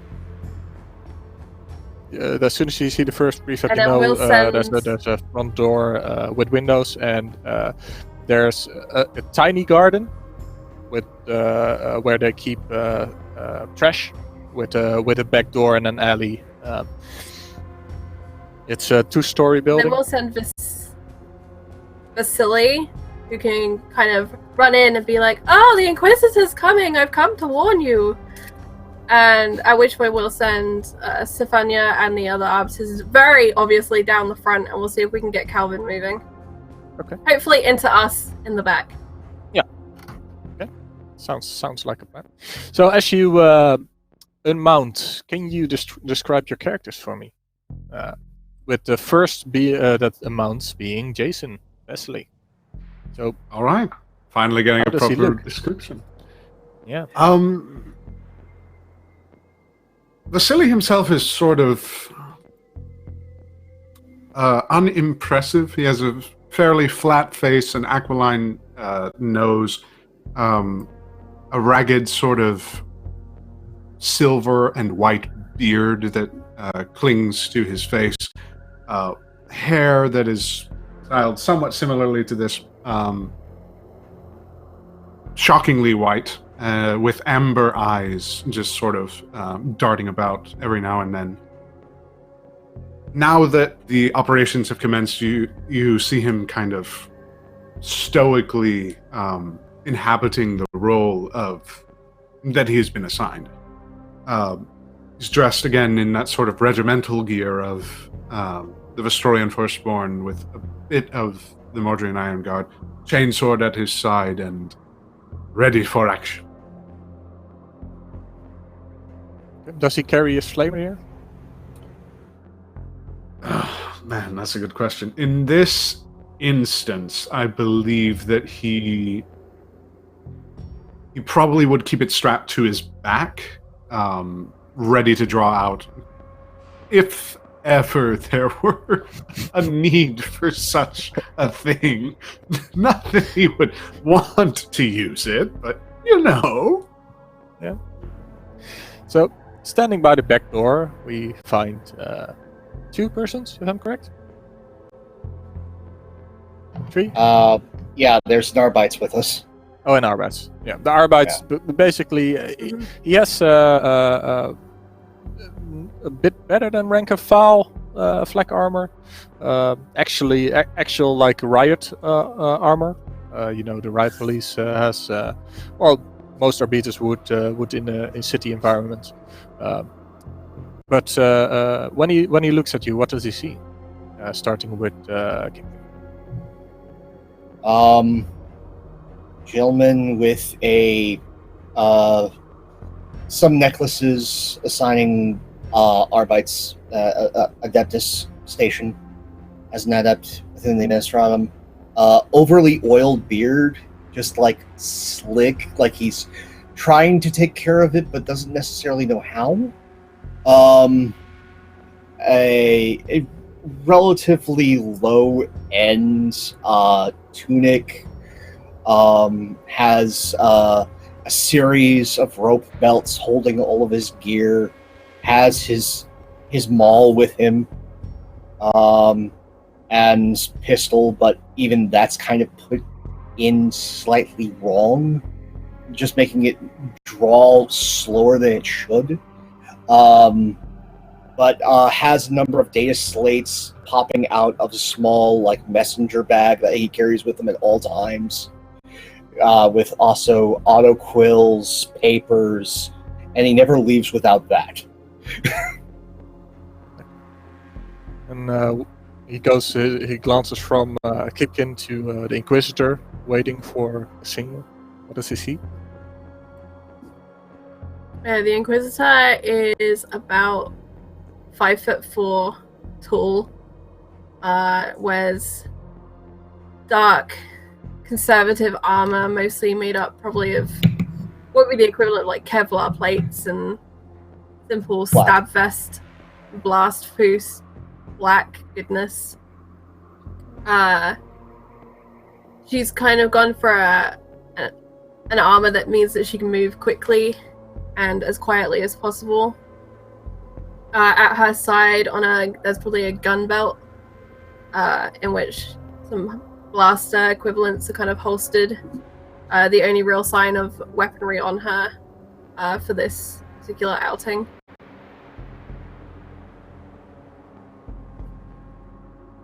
She carries no other weapons. I think not today. Just simple blasters today. And I think the only really noticeable things about her beyond her stature being relatively petite would be the hefty scarf that kind of runs across her neck, caused by some combat and never healed to the point where the blemish doesn't show. But she usually kind of wears some sort of scarf or armor that covers it. It's just today it's down because she's not wearing a helmet right now. No head protection on. Yeah. Okay. All right. Well, it's up to you guys to put your plan in action. Oh, wait. I think we skipped Sefenia. Oh, sorry. Yeah. Sefenia. When you step out of the Arbitrus mobile, what do the other Arbitrus see? She is in the traditional power armor of her order, which is a flat black with red vestments. She has the helmet on. There's the white across the banding, the gold fleur-de-lis. She will pop that back as she gets out. And the face is surprisingly young and unscarred, which is you wouldn't expect of somebody who's had the battle record that she has. The side of her head is shaved, and her hair is flopped over, and it's this color actually, but shorter. Ooh, right. Mm-hmm. Yep. And she's very. There is strips of scripture on parchment attached with large red wax seals to her armor. Her power sword is on one hip, and her hell gun is on the other. And there's no expression on her face. The eyes are flat, expressionless as she steps out and just is focused on walking towards the door. Okay. So she may knock. So if I caught it correctly, Vasily is gonna pretend to warn him. Yeah, sort of go ahead and convince him to sort of follow back to the back door into the arms of our Inquisitor. Yeah. So and Mathilde, Kivkin, and then Arbitrus will be at the back, and then Sefenia is gonna barge in after. Follow. Yeah. It's up to you then, Jason. Okay. this residence that Calvin is currently residing in. What is it like? Is it alone? Is it within an apartment block? Is it? It's basically a full row of prefabs with identical front and backs, and it's about in the middle of the row. Wow. And only the corner buildings differ a bit, but that's because you can see the flat side of the wall. Other than that, they're all prefabs stacked against each other, 2 stories high, with a little backyard. At that point, I probably would just sort of surreptitiously pretend as though I were nervous and sort of look around and then go to the door and knock on it rather harshly. You knock, you don't get an answer. Calvin, are you there? You can, by the way, you all have comlinks, which you can use when you want. For Svenja, it's built into her armor. The rest, you can leave them at home if you want, but other than that, you get no response. Again, I just start bashing at the door like madly. You hear shuffling inside. Open this door, you bloody fool! And at that point, we are gonna have the back door opens, and as soon as it opens, Mathilde and Kifkin, you see, you look inside. It's quite dark. You already catch a whiff of incense, and there's several robed figures holding. What did they give them? Las guns, and they are they're on the move, and I am gonna give the 2 of you a surprise round against them, and then we will roll initiative. The system is pretty much the same as any other system, so we can start with rolling initiative, and we'll make a little bit of a list. We have about 30 minutes remaining, so that should do. And we have roll 20 up. For you, Charlie, we'll just take your base roll. That's a 10 for me. Yep. Distinctly average. Yeah. Just make sure you drop them on that little square, not anywhere else on the fantasy grounds. And you have 16. I will roll 1 die. 2 actually. The first one is an 18.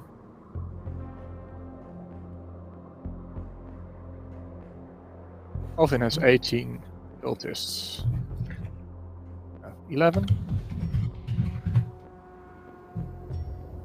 Is everybody in the fantasy grounds? Our tabletop of choice? Virtual tabletop of choice? Not as yet. I don't have the host address. I can roll for you as well if you want. Then you'll have to tell me what your modifier is. This one is for Deadpool. It's an 8 plus. For initiative, 0. So you are on 8. You will get a surprise round though, so don't worry about that.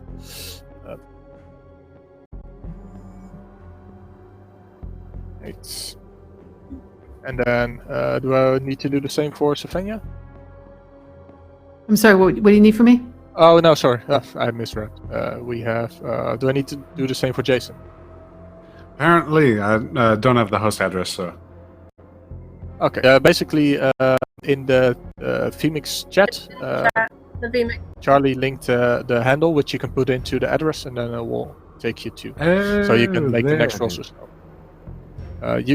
You can roll for yourself now, unless you want to take the 13. I'll take the 13, why not? Yeah. Any modifier to that? 13's a good roll.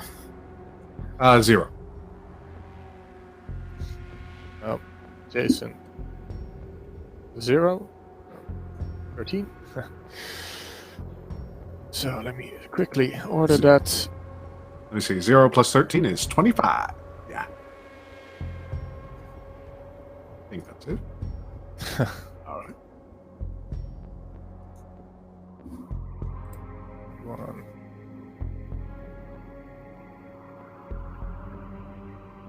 So this is the first time we're playing Mutants and Masterminds on the channel. So we'll take it slow. Well, slow. We'll take it step by step. The initiative will be Calvin, Savania, Vesely, then the Cultist, and the Inquisitor, and then Kifkin. And we will get a surprise round for both Mathilde and for Kifkin. And I will have the Arbiters act on the same initiative as the Cultists. They basically extras in this, so if they get hit, they go down.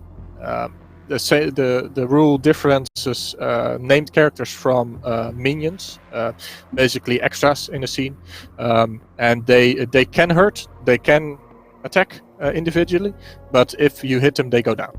If you hit and hurt them, so both the Arbiters and the Cultists are considered this, and Calvin himself is a named character. So the first one to go, hello chat, yes it works, would actually be Charlie. So what I would like to do is I would like to reach into my psychic toolkit, and I'm gonna go with like a telepathic style psyker, and I want to try and turn one of the cultists that has a weapon into my little puppet. Yep. So I imagine Mathilde just like locks eyes, and her eyes become like these tunnels of darkness as she like reaches into their brain, and she reaches kind of down into their body to try and take control of their hands and reaches for that gun with her mind. So I imagine I've got to make a roll to try and take this kind of power. Yeah, so I want the one that's in the middle. I want the one bang in the middle of that action. All right. So the way this would work in Mutants Masterminds is you would have power called an affliction. An affliction works normally would be a ranged attack, but you lock eyes, so we make it a sight attack. So whenever you are able to lock eyes, you can use this power on them. And as soon as that happens, they have to try to resist the strength of your power. And depending by how badly they roll, they either get progressively worse condition on them. So if they succeed, nothing happens. If they fail by up to 5, then they might just be stunned. Dazed. There's actual what's the word? Afflictions, like keyword. Mm-hmm. States. Conditions. Mind. Condition. Well, yeah, Days. conditions. That's one. There's actual a list of conditions, and you pick 3 when you have your power going from bad to worse. And if they fail by 3 degrees, they can be controlled, like fully controlled, and then you can actually have him shoot himself. Give me my puppets. Yeah. So. I was gonna have him shoot his friend first. But okay. Yeah. As soon as he's controlled, you can order him to do something. So. Mentally order him to do something. So he is going to try to resist your spell, and your spell is going to have a difficulty class of 15, because that's the maximum you can get for a spell like this. So he's going to try to resist. He rolls a 7, which means he is down by 2 degrees, which if I should have had the book in front of me already, but I haven't. I'm bad. How dare you? Really bad. Here, there it is. It's not like this is the first session or something. Oh. Yeah, it's fine. So Kipkin becomes aware of this tension that takes over Mathilde's body, and that's the only slight giveaway that something has happened. Is this intenseness, this energy and stillness that comes over her, and that's when you could you've seen her like look at someone before, and like you could probably trace that gaze. Actually, the thing about you don't want to get caught in that gaze. Sorry, go ahead. No, I I was paying attention. I should have listened. So, I gotta check it later, but basically, it gives you momentarily a mental influence, and so you can order him to do one action. So, with perspiration on his brow as he attempts to resist, his hand reaches down and he grabs his. I forgot what you said what it was. It sounded like a gun. He grabs his a latch gun, which is like a laser gun. Latch gun. All right, so it's a two-handed Laser assault carbine. rifle. Yep. All right, so he just like pulls it up and just shoots the guy next to him. So, he hits, and the guy next to him, as soon as he fires, there's a red laser growing. Like it starts very thin, and within a split of a second, it becomes thick enough to make a large hole in his chest, and he goes down. Then Kifkin. And that's her go. Oh dear. Pulls Inferno pistol. Tries to angle it so he's hitting as many of them as possible. And thanks to the lovely laugh love Lindy from earlier donating me a nat 20, I'm going to use that now. Okay. Then, Well then. well, you can effectively hit one. Okay. There's three in the doorway, like one smack in the middle who just turned and shot his buddy, and there's one slightly behind him. And normally you would have quite a bit of cover from that, but you can shoot him. And with the net 20, you hit him, and I will resist. What's the strength of the of your gun? Strength of the Inferno pistol. What I have listed here is line area damage 6, fire, DC 16. Oh, this is the. You have the the Melta pistol, like the Inferno. Then it's actually an area effect, and and everyone in the line has to resist. And I'm gonna say you hit 4, and all four go down thanks to your net 20. So that's 4 cultists gone. What you see, you can describe what happens to them though. When you pull the trigger, what comes out? What happens? Yeah, no.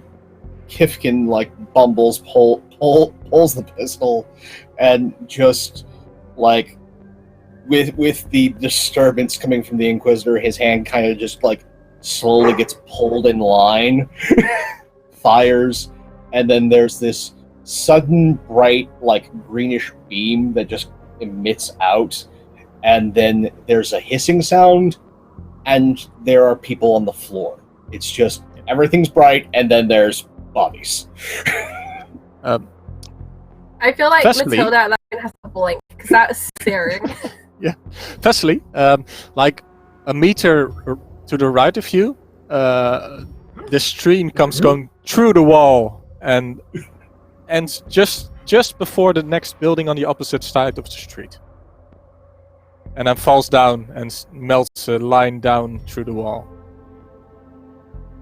Suppose we're not concerned about collateral damage? I want to kick in the door and see if I can find Calvin specifically. Yeah. So now we will go to the normal order of initiative, and Calvin will get the first action because he rolled high. I am happy. Right. Oh, I dragged the wrong window. This one. Yeah, there we go. So Calvin, this is the first time he actually steps into view. He was on his way down from upstairs. He sees 5 dead cultists and one still standing with a lasgun. Through the hole in the wall, the two of you at the front see there's one cultist standing, and Calvin. And Calvin, he looks just like any other working human here, but his skin is glowing with a hint of purple, like just the parts of his skin you see. It's just most of his face. He has a hood. Well, he doesn't have it over his head. He has no hair, and he is holding a chainsword. And he looks around. What's the closest thing to him? Who is the closest person to him? He doesn't see Vasily, because Vasily is outside the door. He sees Kirkin and Inquisitor. And he will... Well, he has only one way out. He opens the door, sees Vasily, and he starts running down the street. Past me? Yeah. There's no attacks of opportunity here, but he with the speed of a normal person, like a normal human being. I see. And then Sefenia, from the distance you had, you saw a green screen cross the street right next to Vasily. The door opened, and a guy in a cloak marched past him. How far away is the guy in the cloak from me? He is the way range is measured in Mutants and Masterminds is by proximity. So you have different range bands. You can have close range, in which case you're in mid range. You have short range and medium range, and you can move one range band per turn unless you have special enhancements that allow you to move faster. And then there's long range and very far. Okay. Is he within range of my ranged weapon? Yes. He is. Alright, he is a medium range to you because it's a short range to Vasily and then short range to him. Okay, so because of my quick draw, I can use my free action to pull my hell gun. Yep. And I would like to shoot him with that. Yep. Then you can roll me an attack roll. Okay.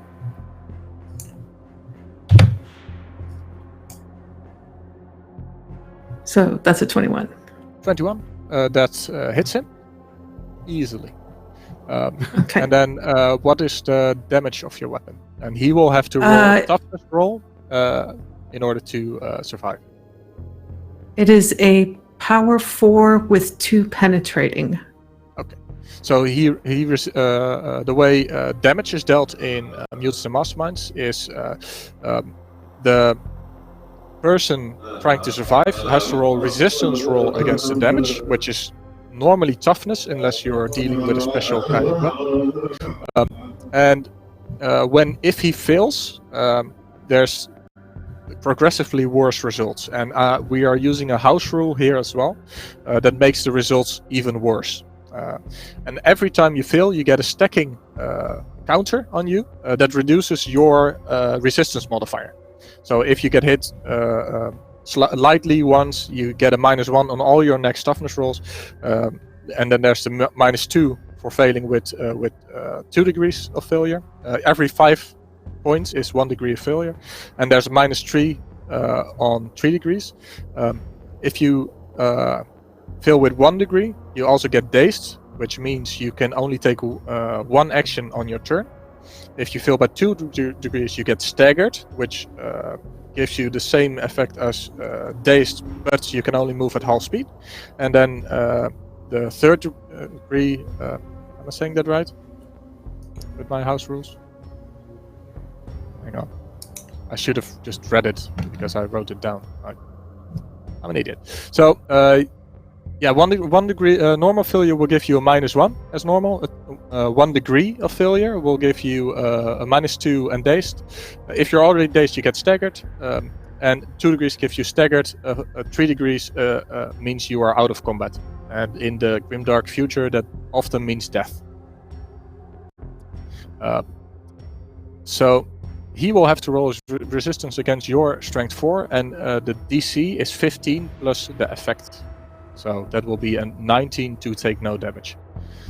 So let's roll. Oh yeah.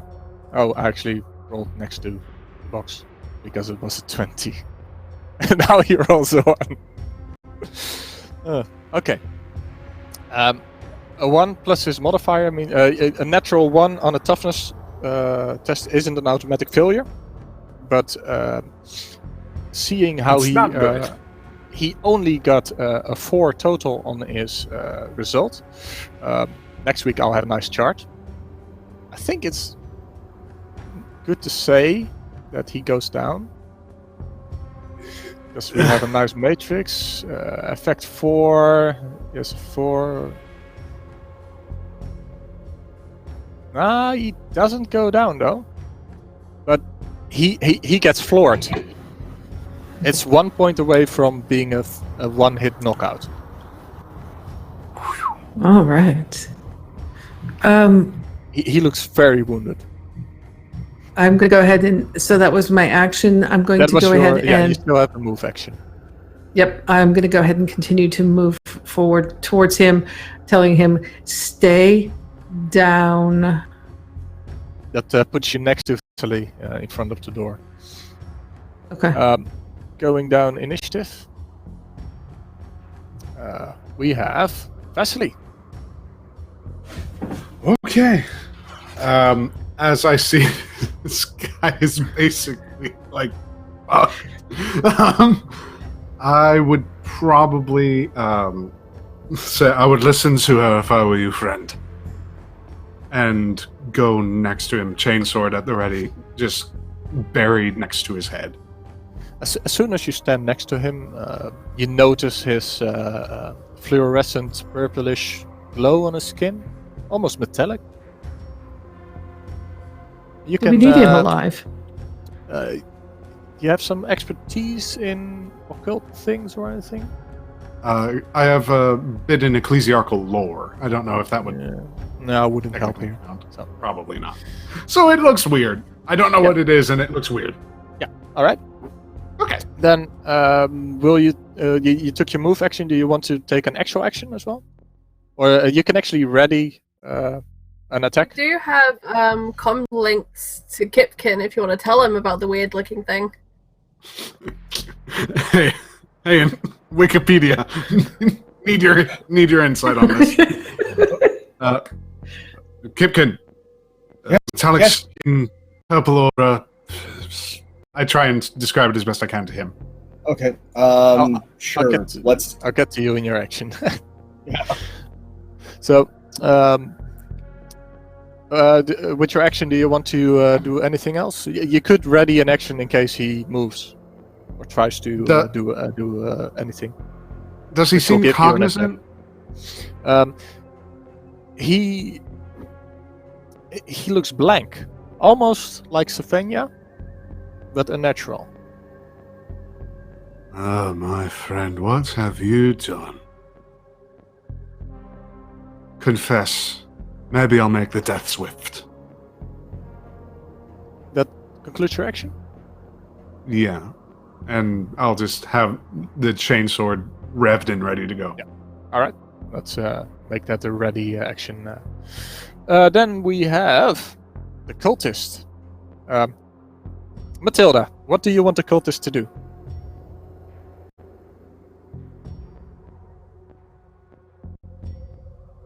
Helps if I command my mute button.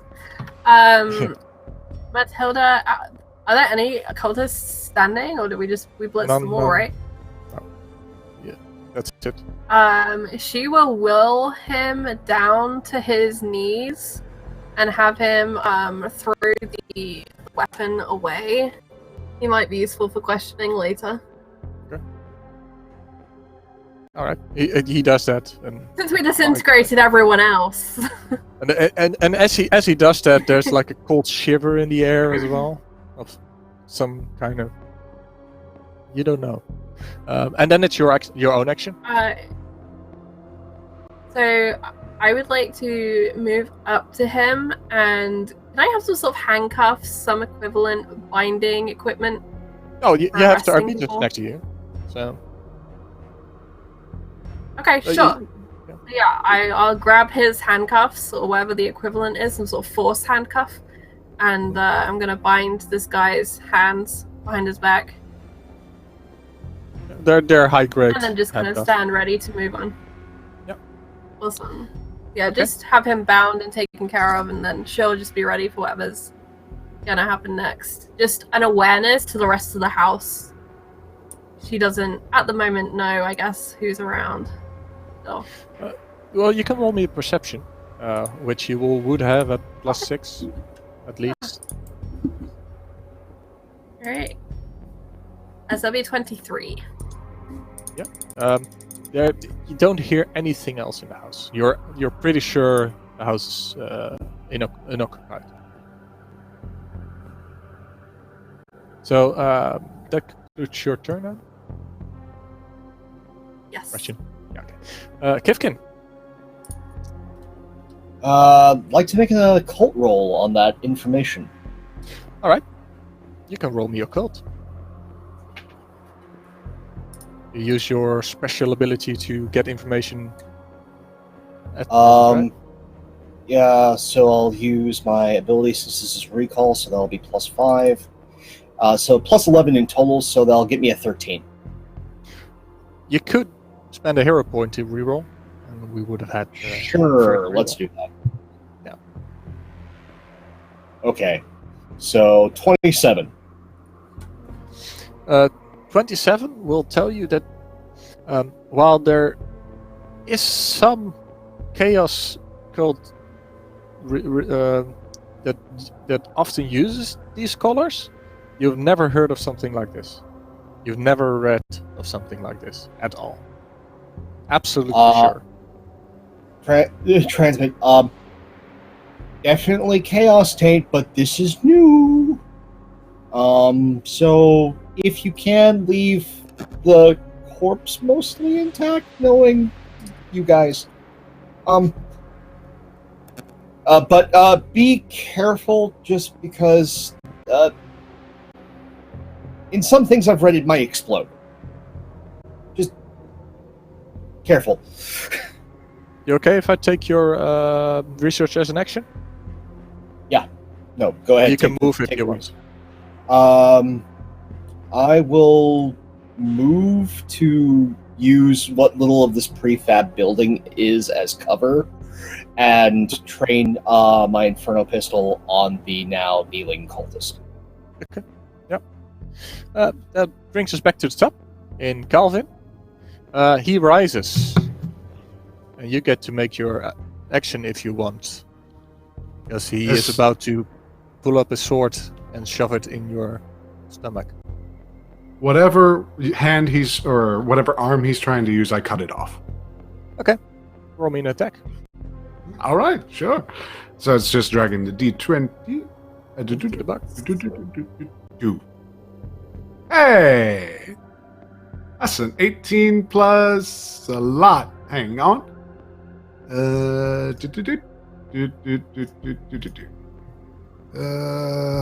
18 plus. Hang on. Had it, yeah. Plus 4. So 22.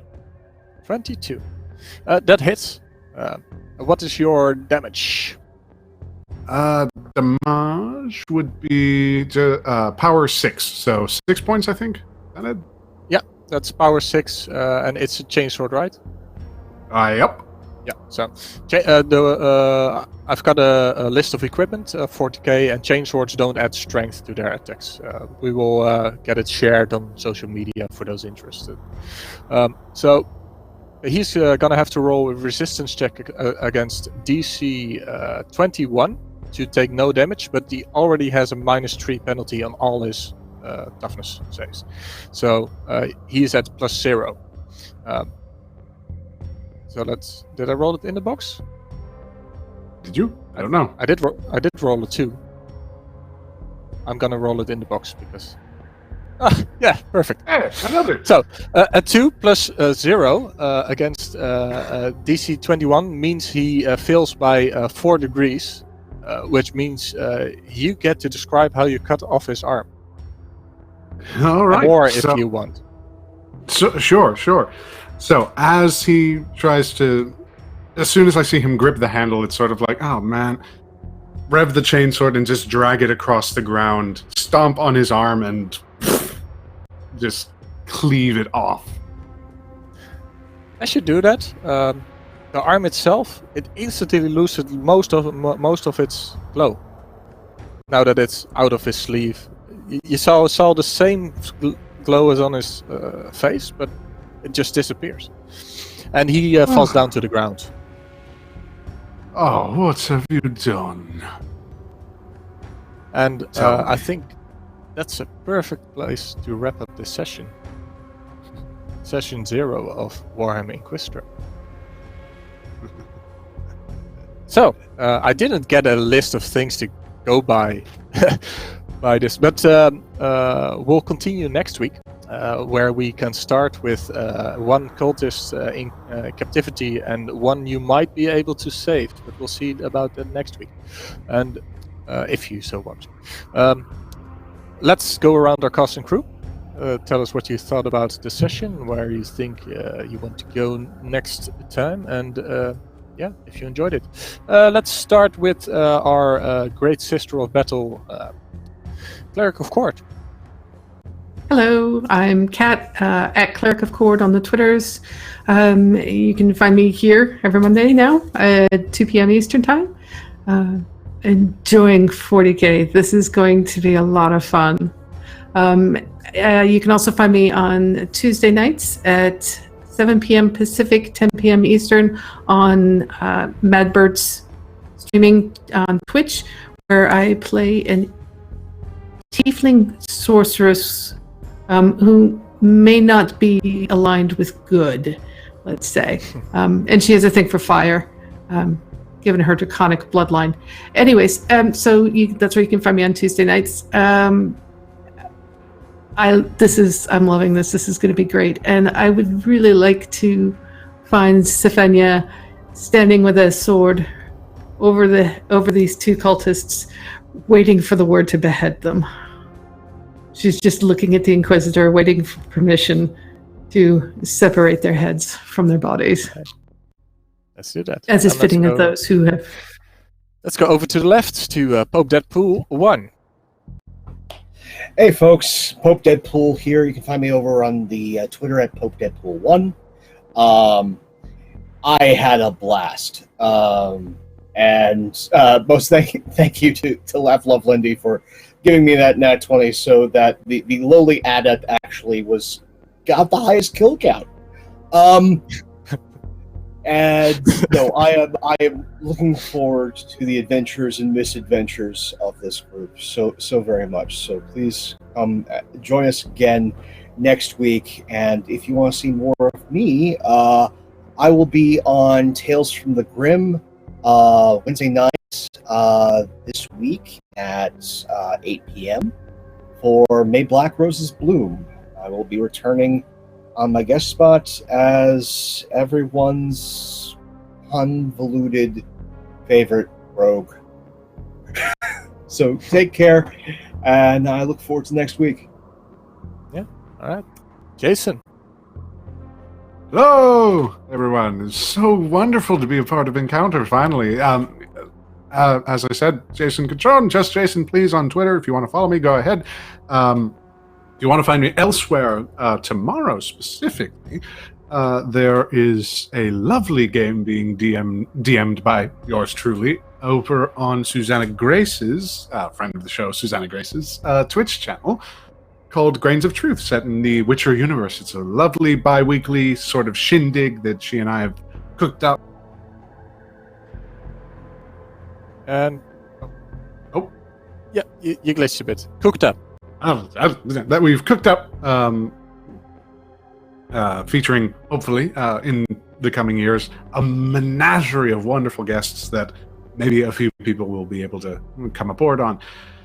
As it stands, though, no, I think this will be a very, very interesting and very wonderful time. Just delving into the heretical aspects of Warhammer and hopefully coming out the other side alive, at the very least. Yeah. Just gotta roll those toughness checks, not like I did. Charlie, Mathilde. So, how did you like being an actual Inquisitor? I had a lot of fun, and I now understand why Matthias brought Will such joy.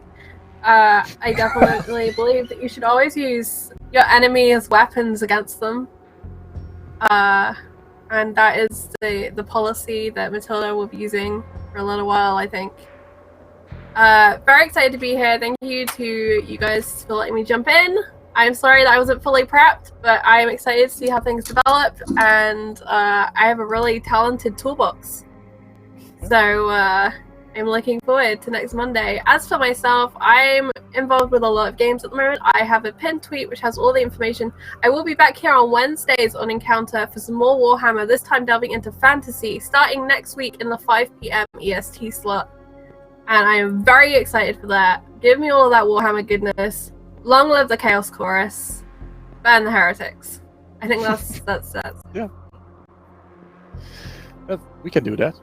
So I am Vuurmannetje Bastiaan, Bastian for English speakers, the game master here. Well, that wasn't. That was a lot of fun. Great to see the group come together, get some bonding, give me some direction on where to make sure there is some substance and maybe some handouts and stuff for you to dig up. I have some great heresy in mind. And you can find me here, well, in the Netherlands. And you can find me on Twitter at Vuurmannetje, which is Dutch for fire guy, so everyone knows. Little fire guy, actually. And I also do tech work on this channel. I put together technology to make streams possible in the fashion that we do. And that is how I will link you to my website. And that's it. So I enjoyed it, and looking forward to next week where we can start investigating this heresy. So I think we all need some pets. We all need that psychological assistance. Yeah. So some people need to donate you like RoboPets. Yeah. Servitors with Cyber Raven for I got a Roomba. Inquisitor would be amazing. All right. So we will see you on next week. People from YouTube, you can tune in live here next week, 2 p.m. Eastern Standard Time, or 19 p.m. GMT, or +1 makes it 20. Yes. Thank you all for watching. See you next week. Goodbye. Adios.